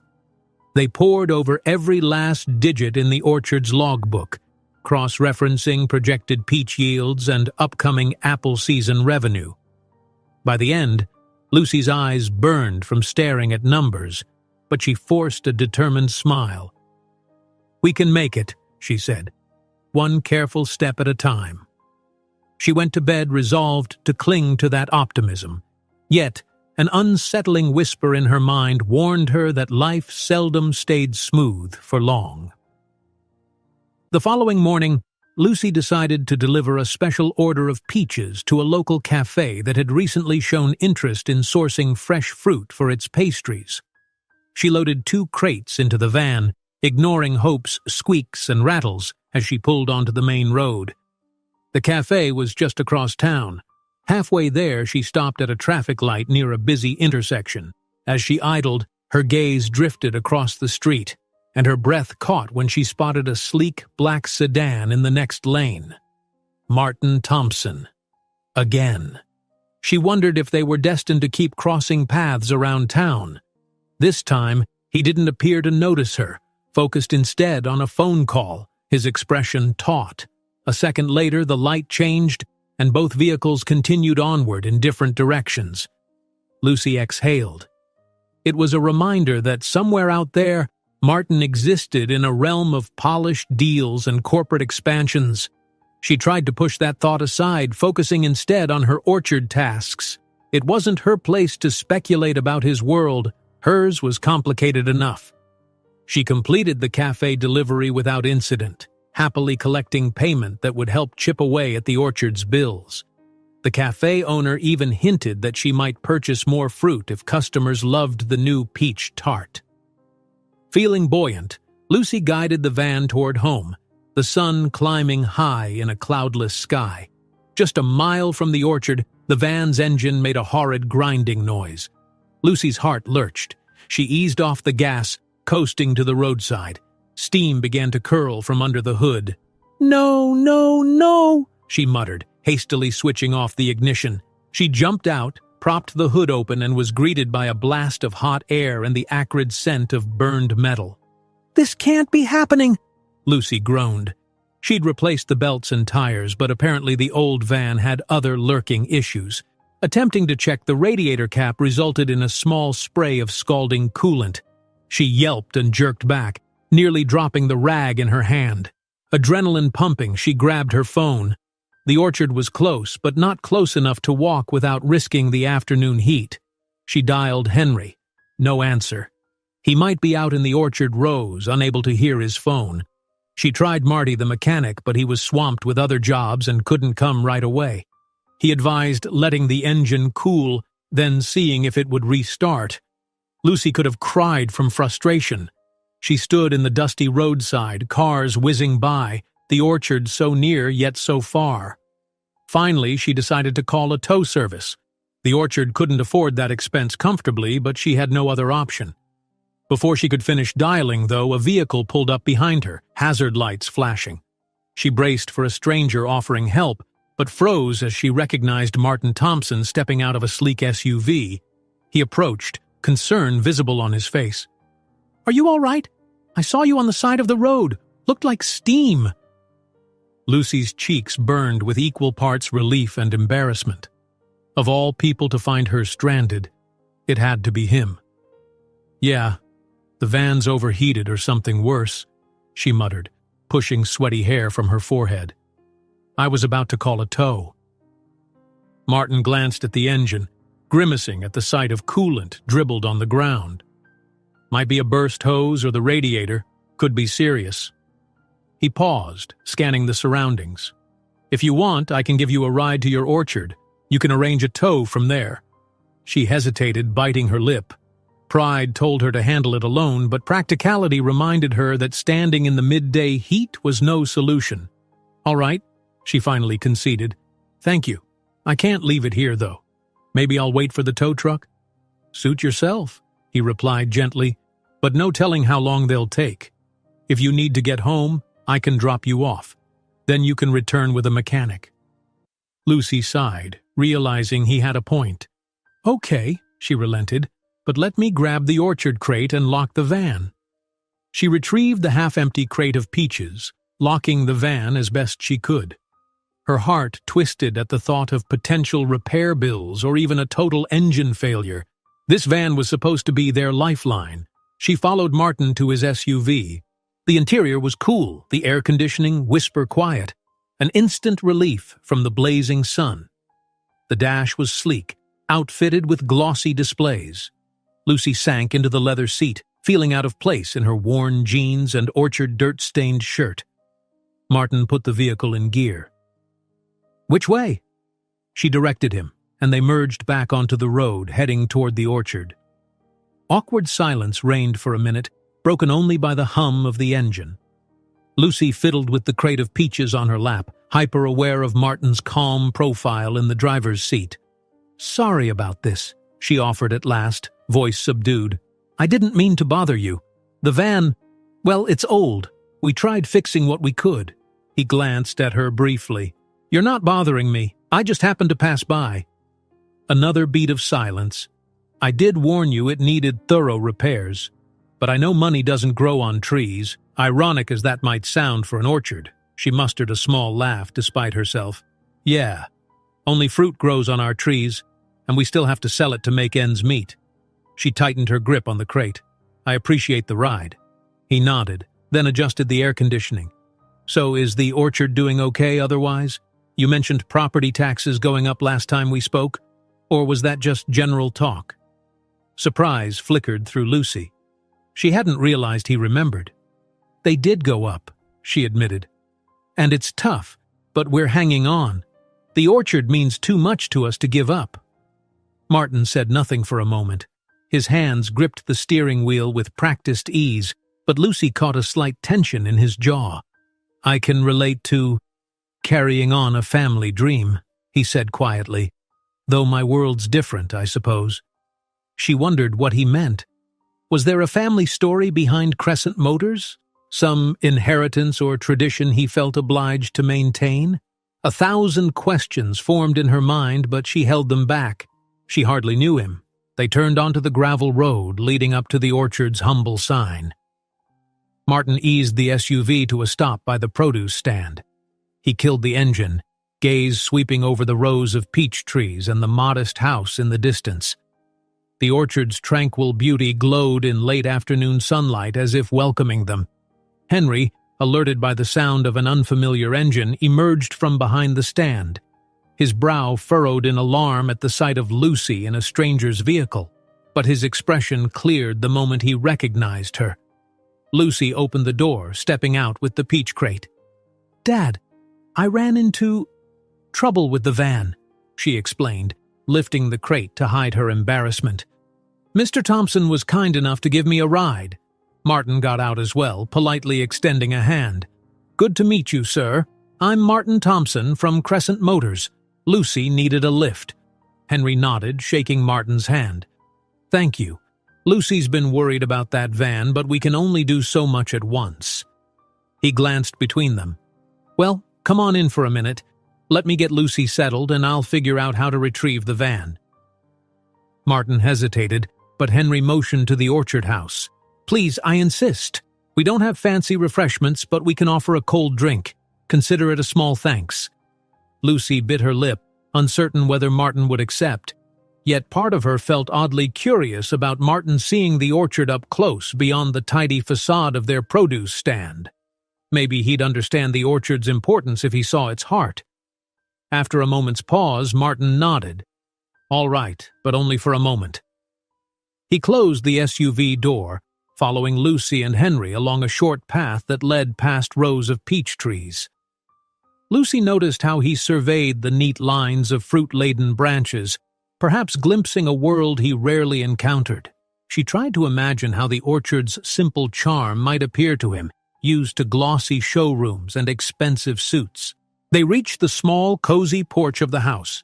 Henry disappeared inside, rummaging for cold lemonade, leaving Lucy and Martin briefly alone. She leaned the crate of peaches against a post, inhaling the warm air thick with the orchard's perfume of ripening fruit. Martin peered at the surrounding landscape, his expression pensive. "You have a beautiful place here," he said quietly. "I can see why you fight for it." Lucy felt a surge of pride, along with an inexplicable urge to defend every inch of this land. "It's all we know," she murmured. "My father taught me how to prune branches and protect the soil. My mother—" She trailed off, swallowing. She dreamed of a family orchard that could pass to each generation. Martin nodded, gaze lingering on a distant cluster of trees. "Family legacy, well, I get it. My father built Crescent Motors from a single showroom. I joined later, expanded it. Sometimes I wonder if I've stayed true to his values." She blinked, not expecting his candor. Before she could probe further, Henry emerged with a tray holding 3 glasses of lemonade. He handed one to Martin, who accepted it politely. They sipped in companionable silence. Even the orchard sounds, buzzing insects, a distant tractor, felt soothing. Lucy caught herself wondering what Martin truly thought of them. She'd once viewed him solely as a man of wealth and corporate polish. Now, a more nuanced figure stood on her porch, quietly admiring the orchard's natural beauty. Eventually, Martin set down his half-empty glass. "I should head back," he said. "But let me know if you need help arranging a tow for your van. One call to our service department and they can handle it. Free of charge, of course." Henry's eyes widened at the offer, and Lucy felt her heart lurch with gratitude. But her pride flared. They'd done so much already. She didn't want to appear as though she constantly needed rescuing. Yet Henry spoke before she could. "That's kind of you, Mr. Thompson," Henry replied. "We might take you up on that if we can't get Marty out there soon. Thank you." Martin nodded, rising from the porch chair. Lucy followed suit, walking him back to his SUV. They stood beside it in the orchard's golden glow.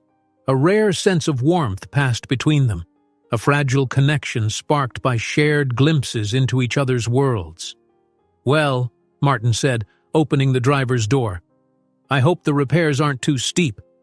Let me know if you need anything else." His voice sounded softer than usual, lacking the brusque edge she'd heard in the dealership. Lucy mustered a small smile. "I will, and thank you again for the ride." He inclined his head, then settled into the driver's seat. She stood back, watching him reverse carefully down the orchard's gravel path. When he finally disappeared around a bend, Lucy released a breath she hadn't realized she'd been holding. The orchard felt emptier. On the porch, Henry sipped his lemonade, eyes still wide with surprise. "Lucy, that was the owner of Crescent Motors? The one who sold you the van?" She nodded, setting down her glass. "Yeah, guess our paths keep crossing." Henry studied her face curiously. "He seems decent, polite." Lucy shrugged, her emotions in turmoil. "I don't really know him, but he keeps turning up whenever this orchard faces trouble." She glanced at the horizon where the sky had started to shift toward dusk. "I can't decide if it's coincidence or something else." As the evening shadows fell, Lucy couldn't shake the lingering sense that fate, or maybe simple circumstance, was weaving their lives together in unexpected ways. Unbeknownst to her, the orchard would soon face an even deeper threat. And in that looming crisis, the fragile bond forming between Lucy and Martin might prove to be either her greatest solace or her greatest heartbreak. The next few days brought a sense of uneasy calm to the orchard. Summer's heat bore down relentlessly, and Lucy hurried through each morning's harvest while the sun was still low. Once again, Marty the mechanic saved the day, towing Hope back to his workshop and diagnosing a cracked radiator hose. He managed to patch it temporarily, warning Lucy that she'd eventually need a more permanent fix. Reluctantly, she handed over what little spare cash she had left, each unexpected repair nibbling away at the orchard's thin profit margin. Despite the steady stream of small sales, Lucy couldn't shake an ominous feeling that they were teetering on a financial edge.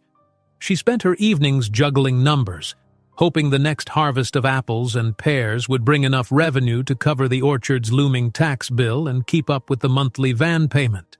Henry, ever optimistic, continued pruning and watering, determined to produce the best fruit possible. But as the orchard staff, really just Lucy and Henry, poured their energies into day-to-day operations, a new rumor circulated among their neighbors.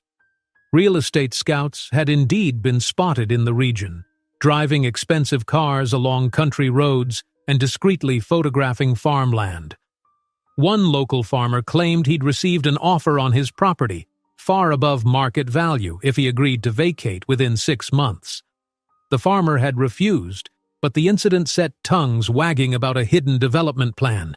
Lucy found herself increasingly anxious. The orchard had always been the heart of her mother's dream. Could it vanish under a wave of new construction?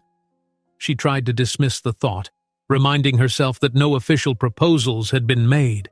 Still, the notion gnawed at her, a quiet dread in the back of her mind.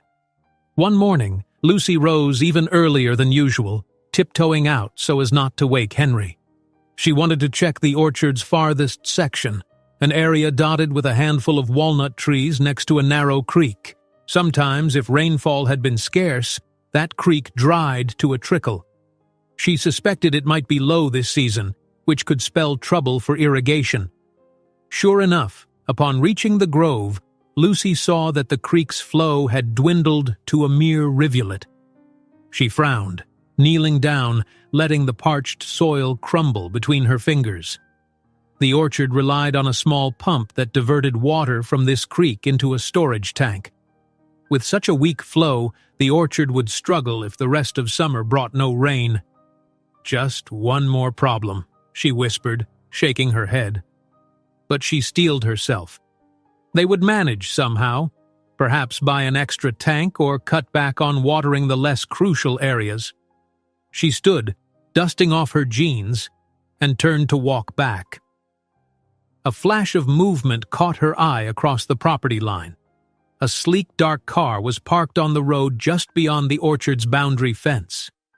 Lucy squinted, heart racing momentarily. Was someone surveying their land?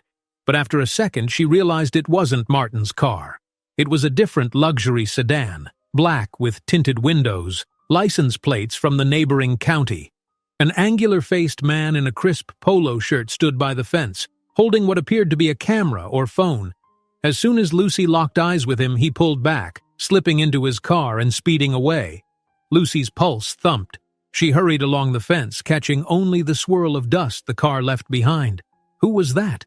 Possibly just a passing motorist or a real estate scout. Either way, it heightened her worry. She decided not to mention it to Henry right away. No sense causing him more stress until she had some facts. By midday, Lucy had mostly set aside the incident, focusing instead on orchard chores. She delivered a batch of peaches to Sam's grocery, returning home for a quick lunch. She found Henry reading a stack of mail, his expression grim. "Bad news?" she asked, heart sinking. He handed her a letter. The envelope bore the county assessor's office insignia. "They've done another property valuation. Our taxes might go up again next year," Henry said, eyes weary. "They're accelerating reevaluations across this zone, apparently. Something about potential rezoning as mixed-use development land." Lucy nearly tore the letter in frustration. "How can they keep raising it?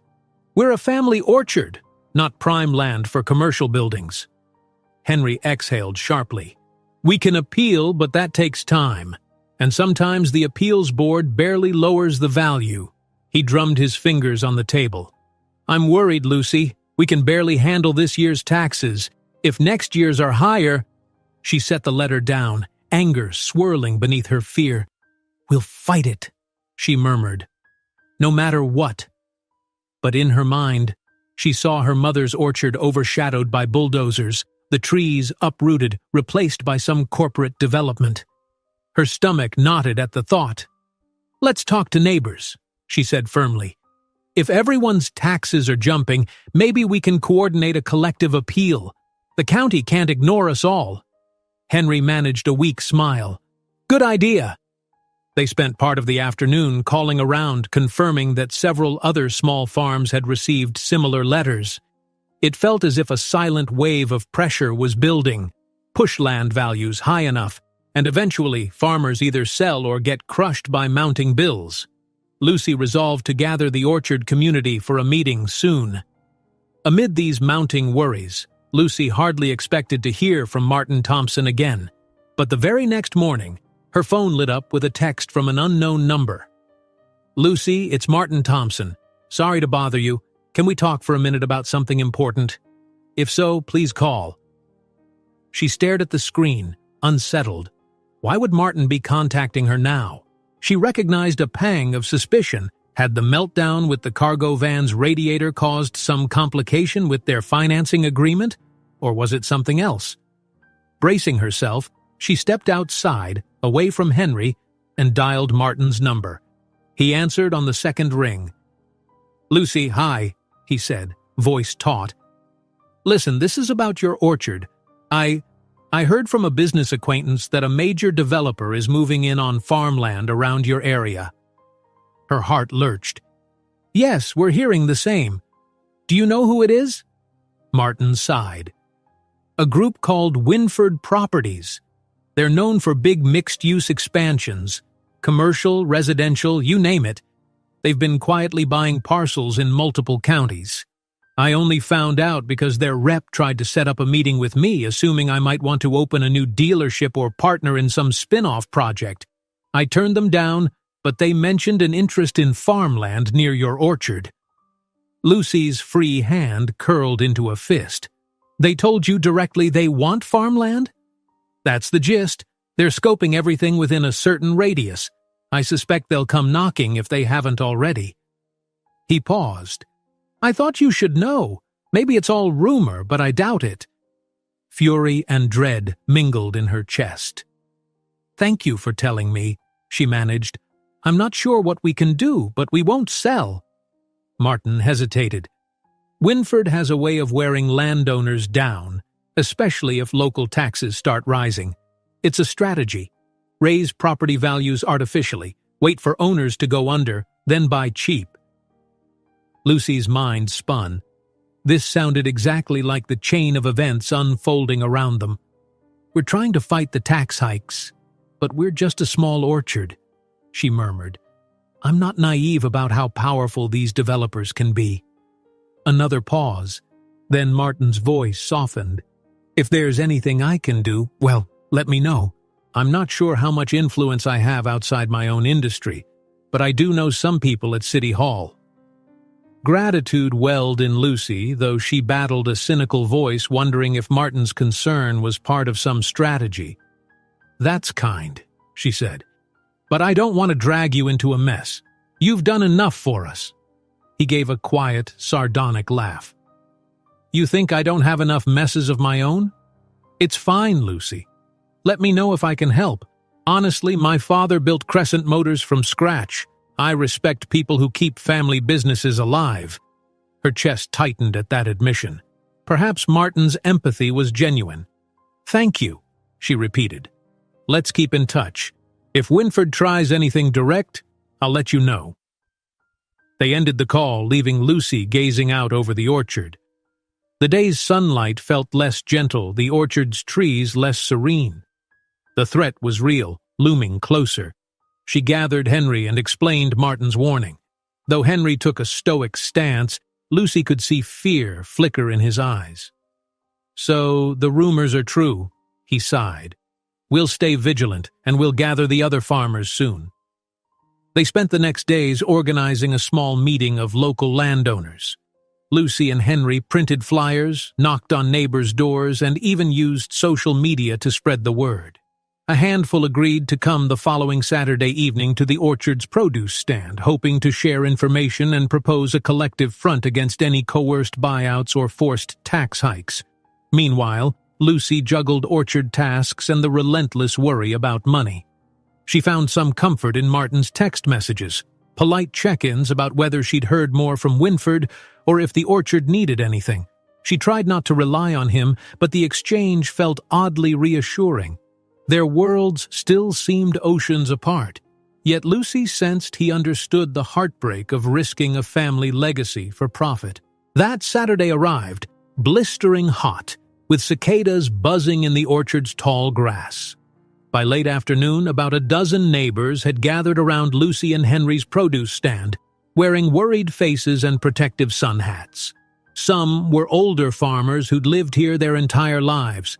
Others were newcomers trying to maintain small plots of farmland.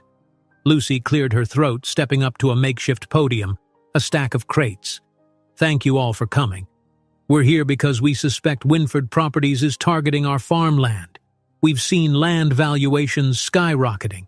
If we don't push back, we might lose everything. She scanned the group's eyes, fear, anger, determination. Henry chimed in, referencing the orchard's property tax battles. Another neighbor described being approached by a shady buyer offering double his land's official value, with conditions to vacate quickly. They traded stories and mulled over strategies, lodging formal appeals, petitioning the county, or hiring a lawyer as a group. None felt like a guaranteed solution. As dusk settled in, the group's mood grew tense. A few older farmers worried that lawyers would cost too much. Others voiced cynicism that the county officials were in Winford's pocket. Lucy tried to rally them, insisting there was power in unity. Suddenly, headlights swept across the orchard's entrance. A sleek vehicle pulled up behind the cluster of trucks and older cars, drawing confused murmurs. Lucy's heart pounded, half expecting another real estate scout. But to her surprise, Martin Thompson stepped out. wearing casual slacks and a button-down shirt. He raised a hand in a respectful greeting, carrying a folder under his arm. "Sorry I'm late," he said quietly, approaching Lucy with an apologetic nod. "I know this is your community meeting, but I brought some documents about Winford Properties. Public records I managed to find. Figured it might help." A startled hush fell. Some recognized Martin from the local news or from buying cars in the past. Others whispered questions. "Is that the Crescent Motors guy? Why's he here?" Lucy stared, momentarily speechless, then recovered. You drove all the way out here to help?" He shrugged, expression sober. "Only if you'll have me. I know a bit about corporate expansions. You need all the intel you can get." He looked around at the group. "I promise I'm not here on behalf of any developer." A flicker of hope swelled in Lucy's chest. Perhaps an ally with corporate experience was exactly what they needed right now. She gestured for him to join them by the produce stand. "Everyone, this is Martin Thompson. He's aware of the situation and might have some useful leads." Cautiously, the neighbors shuffled closer, curiosity mingling with their worry. As Martin opened his folder, Lucy felt an odd sense of relief. Maybe they weren't so alone in this battle after all. The orchard's future remained precarious, but with community solidarity and unexpected support, there was a spark of possibility. Nightfall rolled in, the stars flickering overhead. While Lucy explained the orchard's plight to Martin and the assembled farmers, a new chapter seemed to be unfolding, one where the orchard's humble spirit and Martin's corporate savvy might collide in a way that offered hope against the looming storm of Winford Properties. Twilight descended over the orchard, and the makeshift meeting by Lucy's produce stand stretched late into the evening. Everyone gathered in a half-circle around Martin Thompson, who had opened his folder on a small wooden crate. Lucy held her breath as Martin fanned out documents, speaking in a calm, deliberate tone. "These are public filings and news clippings about Winford Properties," he explained, pointing to a map that illustrated parcels the developer had already acquired in nearby counties. Here, and here, these were small agricultural areas, quietly rezoned for commercial or residential expansions. In each case, local farmers sold under pressure after property taxes skyrocketed. A murmur rippled through the assembled neighbors. A few leaned in, squinting at the map by the lantern's glow. Lucy's father, Henry, folded his arms across his chest, lips pressed tight. "So it's the same playbook they're using on us?" he said, voice grim. "Seems like it," Martin replied. "Winford has a pattern. They partner with local officials who raise land assessments. After a year or two of unmanageable taxes, families feel forced to sell." Lucy exchanged glances with the orchard's neighbors. Some wore expressions of alarm, others clenched their jaws in resolve. A nearby farmer, Mr. Calloway, rubbed his graying beard. "We can't let them pick us off one by one. If any of us folds, it'll embolden them to keep going." Lucy spoke up, hands shaking slightly with her frustration and hope. "Then we have to stand together, appeal the tax assessments, petition the county, and make noise publicly so Winford knows we won't roll over." An elderly woman nodded. "And we might need a lawyer experienced in land use battles. But who can afford that?" A worried hush settled. Lucy's heart thumped. Retaining an attorney could cost thousands, money none of them had in surplus. She glanced at Martin, uncertain if it was fair to look for help, but the moment their eyes met, he gave a small nod of encouragement. "Let's not lose hope," Martin said. "I can make some calls. My father had contacts in the local bar association. Maybe there's a lawyer sympathetic to farmland preservation. Pro bono or reduced fees, if we present this as a big community cause. If you're all willing to let me help, I'll see what I can do." His words stirred a cautious sense of relief. Lucy could almost feel the orchard's tension lift by a fraction.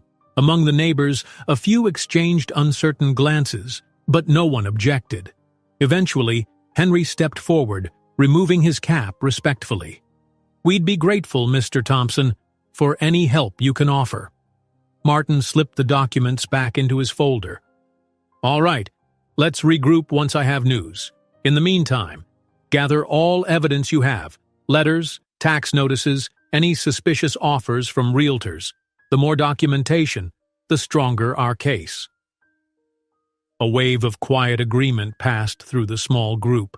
Lucy promised to keep track of new developments at the orchard, while others offered to speak with local newspapers or radio stations to drum up attention.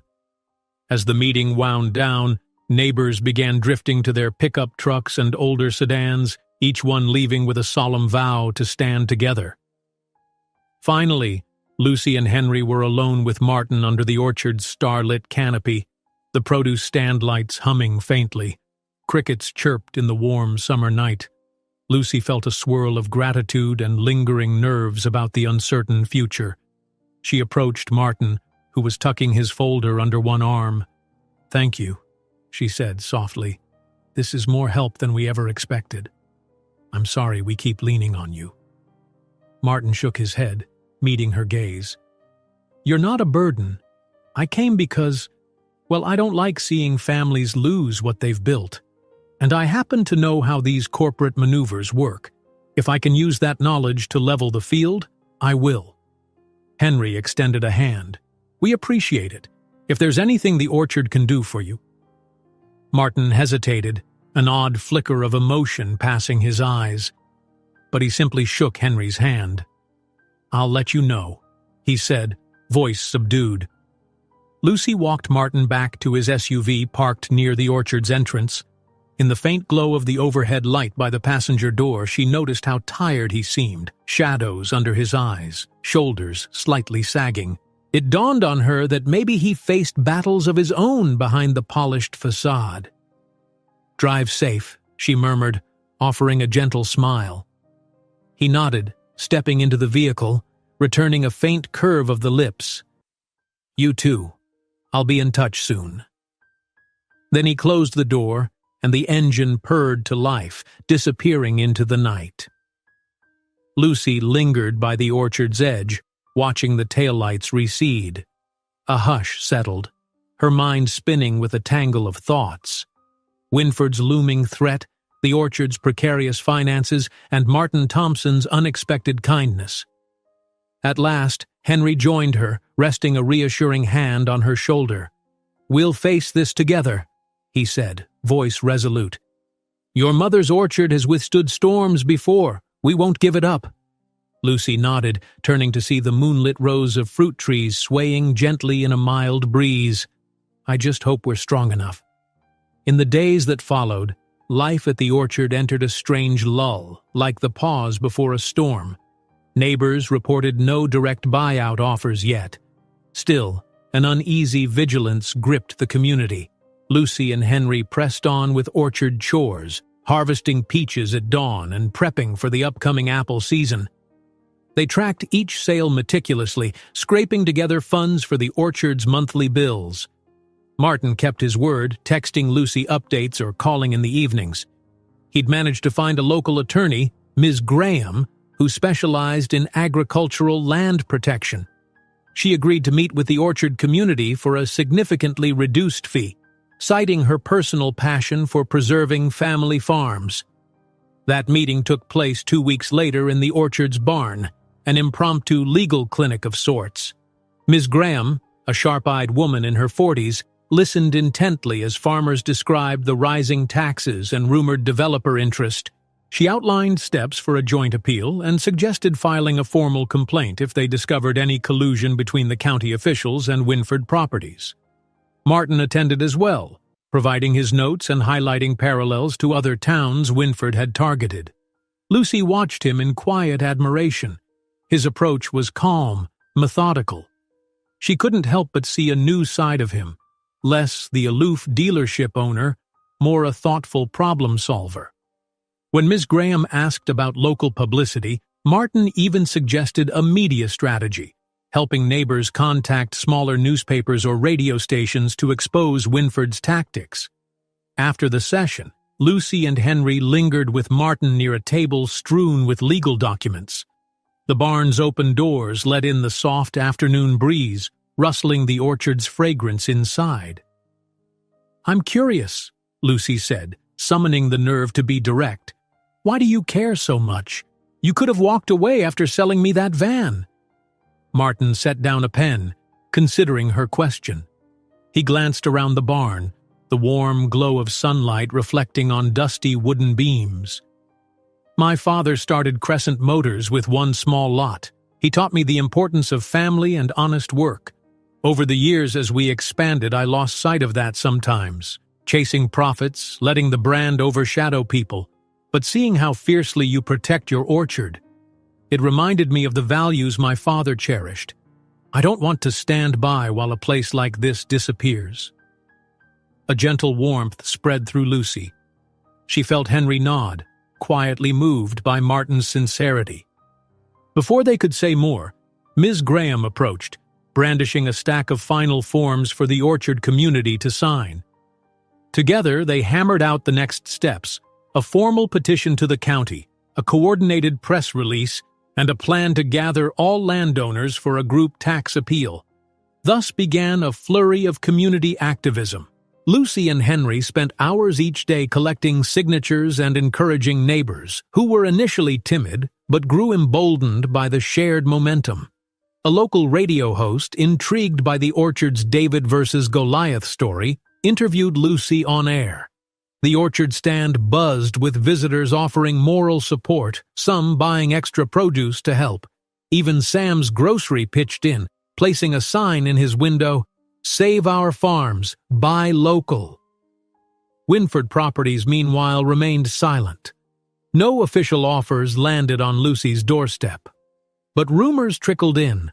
Certain farmland owners farther north had received phone calls or letters with vague inquiries. The hush felt ominous, like the developer was assessing the orchard's sudden surge of unity. One evening, Lucy found herself heading into town to drop off an apple order for a new cafe.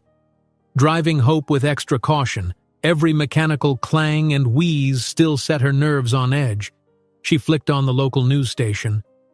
A snippet of an interview with the county assessor played, though the official danced around direct questions about land values. Lucy's frustration grew as she listened, but she also felt an odd sense of pride. At least their cause was hitting the airwaves. When she arrived at the cafe's back entrance, she was stunned to see Martin again, stepping out of a silver sedan parked across the street. He spotted her with a faint smile, crossing over to help her carry the crates of apples. "Fancy meeting you here," Lucy joked wryly. "You're everywhere I go these days." He smirked. "I was visiting a friend down the block. Thought I recognized that distinctive van rattle." They loaded the crates together, shoulders brushing in the narrow alleyway. Silence fell between them, heavy with unspoken gratitude on Lucy's part. She turned, placing the final crate on a dolly. "I wish there was some tangible way to thank you," she murmured. "But all I can offer are orchard fruits and a handshake." Martin regarded her for a moment, eyes earnest. "Seeing your orchard's fight succeed will be thanks enough." His voice dropped. "We're in this together, Lucy. Let's hope we can save what matters." Her cheeks warmed, and she couldn't resist a small, hopeful smile. "I think we might." They parted soon after, each wearing an expression of cautious optimism. Lucy guided Hope back to the orchard, noticing how the farmland glowed under the setting sun, each tree haloed in soft light. Even the battered van felt like a symbol of resilience. At the orchard, Henry greeted her with good news. Ms. Graham had scheduled a hearing for the collective appeal. Lucy felt a spark of determination. They had a lawyer's guidance, media attention, and Martin Thompson's strategic input. The orchard wasn't alone in this battle, but victory would be neither quick nor simple. Even as Lucy and Henry prepared for the formal hearing, whispers arose that Winford representatives might soon appear in person, some rumored to be aggressive in their pitches. Lucy steeled herself. She thought of the orchard's loyal neighbors, the fresh buds on the apple trees, her mother's dream woven through every vine and branch. No bulldozer would break that dream if she had any say in it. And so the orchard community stood at the cusp of a final showdown, determined landowners banding together, an unyielding corporate force looming. Amid it all, Lucy and Martin had formed a bridge between two worlds, the quiet, honest labor of a humble orchard and the strategic knowledge of a modern empire. The fight for farmland was far from over, but for the first time since these troubles began, Lucy felt a current of hope pulsing through every corner of the orchard, carrying them into the future. If you enjoyed this story, don't miss the next one. Just click on the screen.